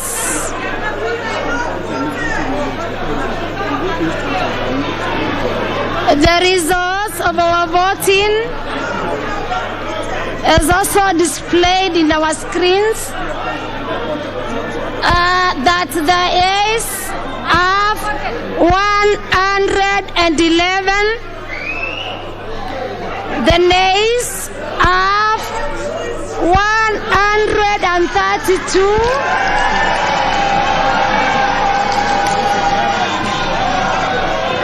Honorable members, we have 0 abstentions, and the result are that the nays have it.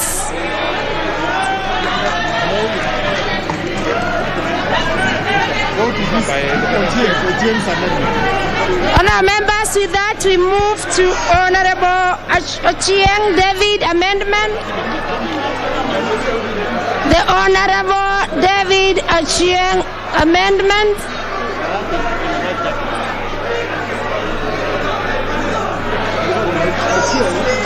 Is withdrawing.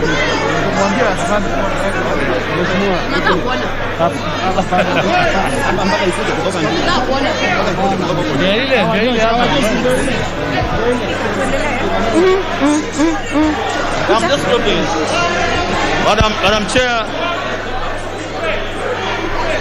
Madam Chair, thank you so much.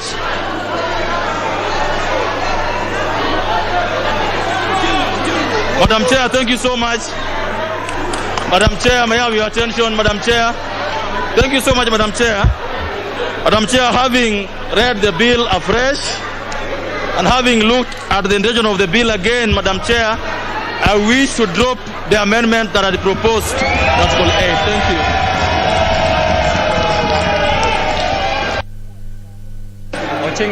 Order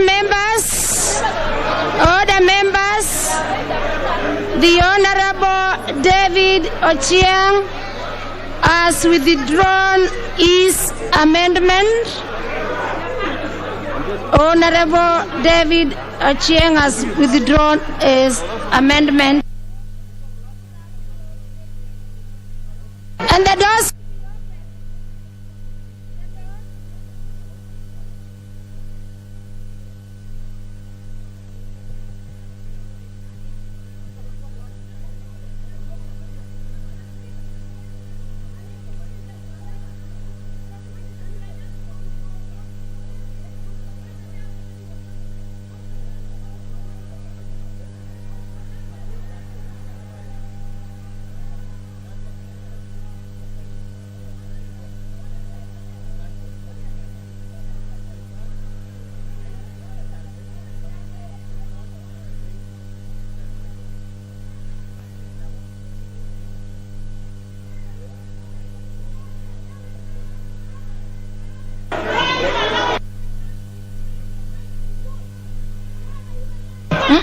Njoroge anasema turudie.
members.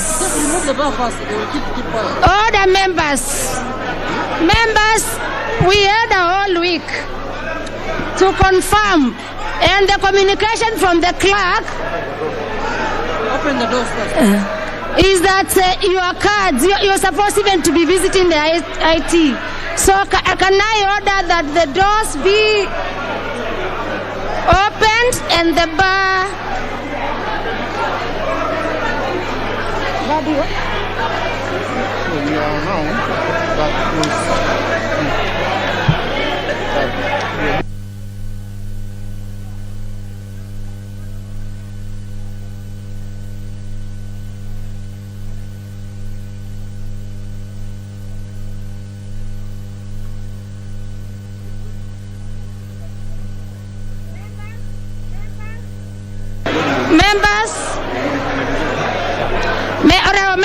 Honorable members, allow me put the global question.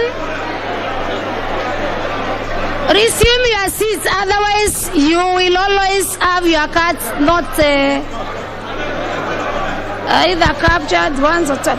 Honorable members, I put the question. Order members, I put the question, which is that clause 8.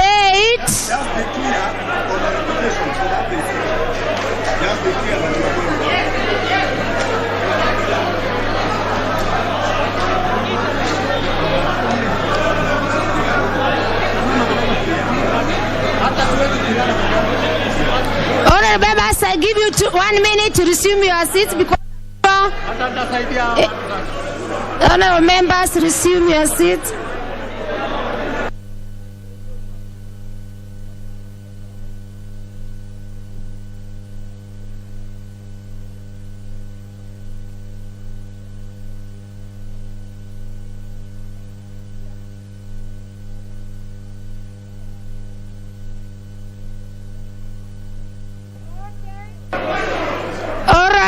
Very well. All right.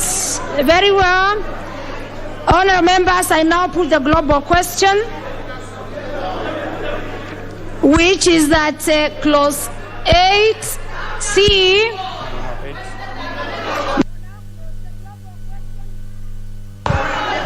Honorable members, I put the question, which is that clause 8 as amended be part of the bill. As many as our visa will say aye.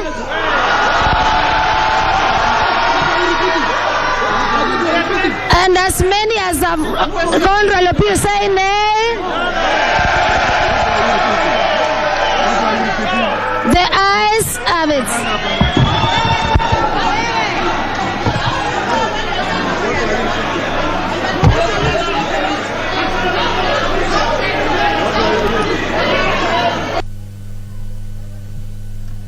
Members, I confirm they have the division.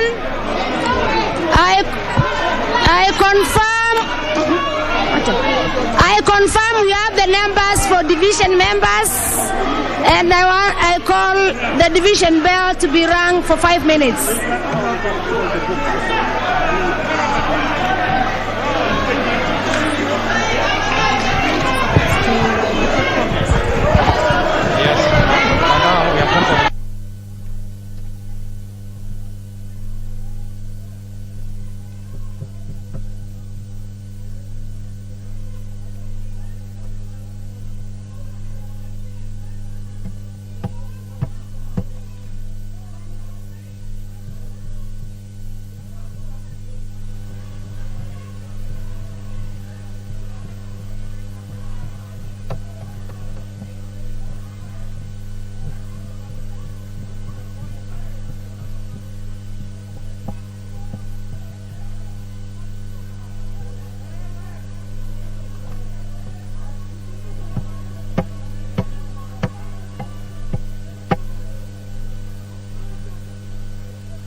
Kwanza tutoke.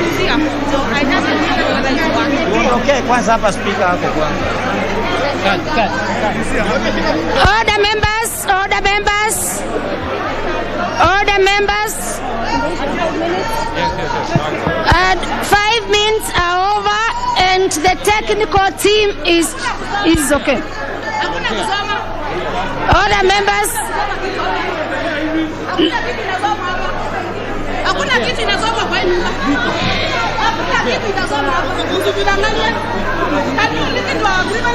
Members, can you log out?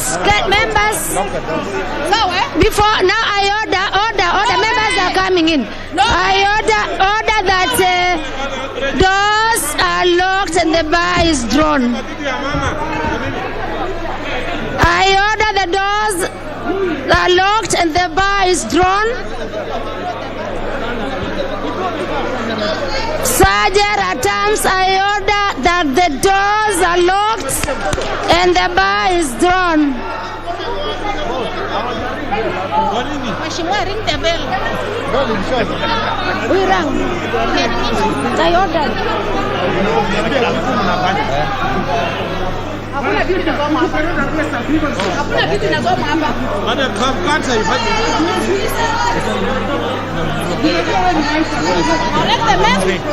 No correcting the mess, no reading anything. Step 3 members, please log out. I am just in the procedure. Members, please log out. The next one.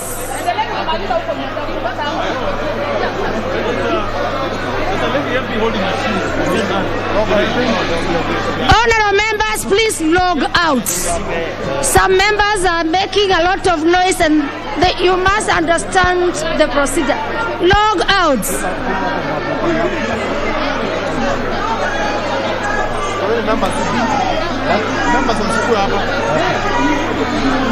Logging out, members, please remove your cards. We are on the closets. Please log out. Madam Speaker, you are just proceeding without asking.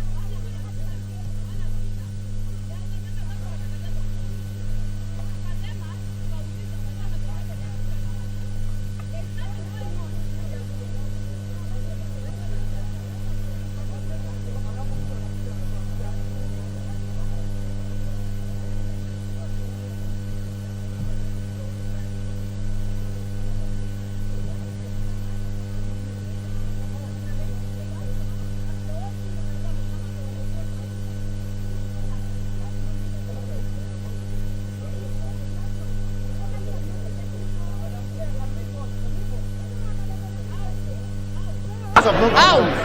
Yeah, but it is ready. How now? There are some members who are not voting. All the members, can we have all members? Let me have no member here now. Honorable log out. Log out.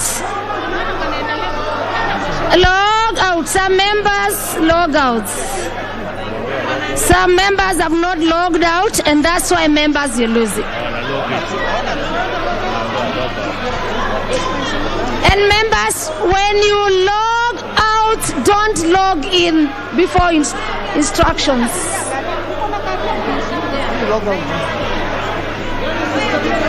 Members, log out. You know, they're just sitting out with these things. No, all members must log out. No.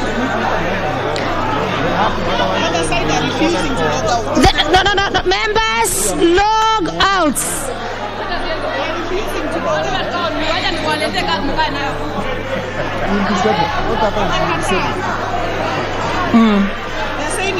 Honorable members, log out. And logging out means please remove your card from the units.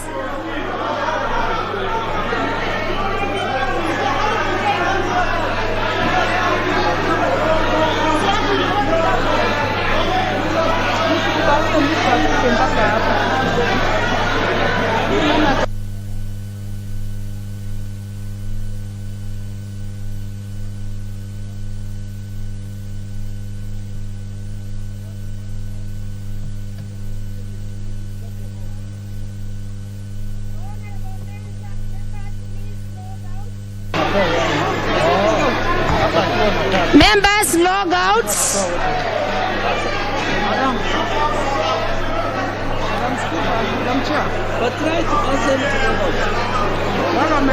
Honorable members, please log out.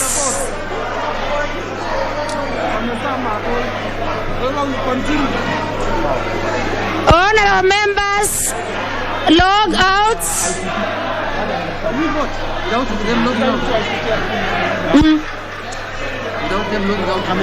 Members, please log out.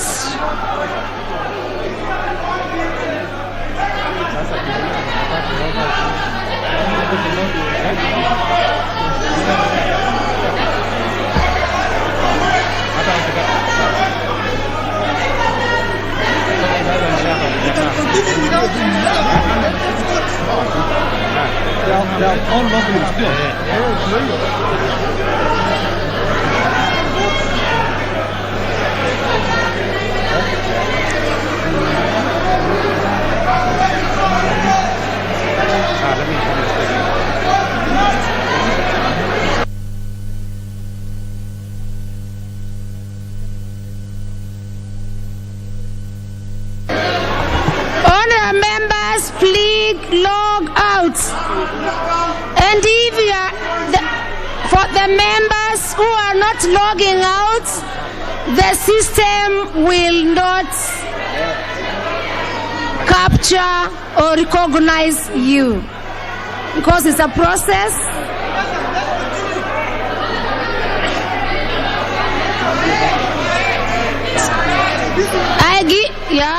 And that's how the members are losing, and some are not logging, others are logging.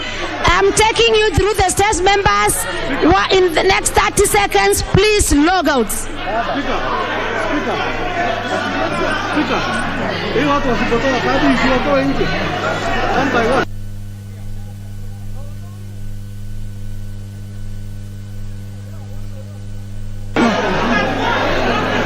Okay, having ordered and given enough time for members to log out, honorable members, can you log in? I give you 60 seconds to log in.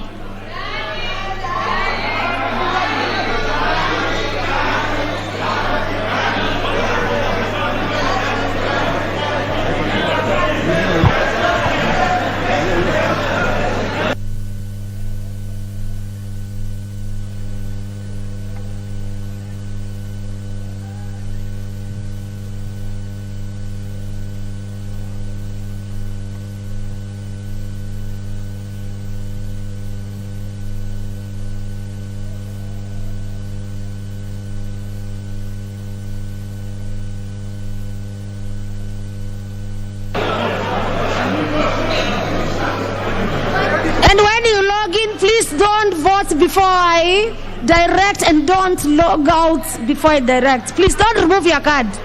This is the mistake, members, we are doing. If you don't follow the procedure, we will find ourselves just... How many seconds? Yeah, put the question. Honourable members, with that, I put the question, which is that clause 8 as amended be part of the bill. Vote now. Vote now, members.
Very well, members.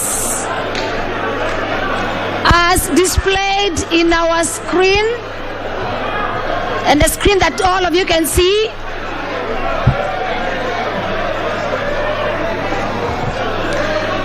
the nays of 53, which of course is the most result of not logging out some members. The absentia 0, and the ayes of 153. Now, members, the ayes have it.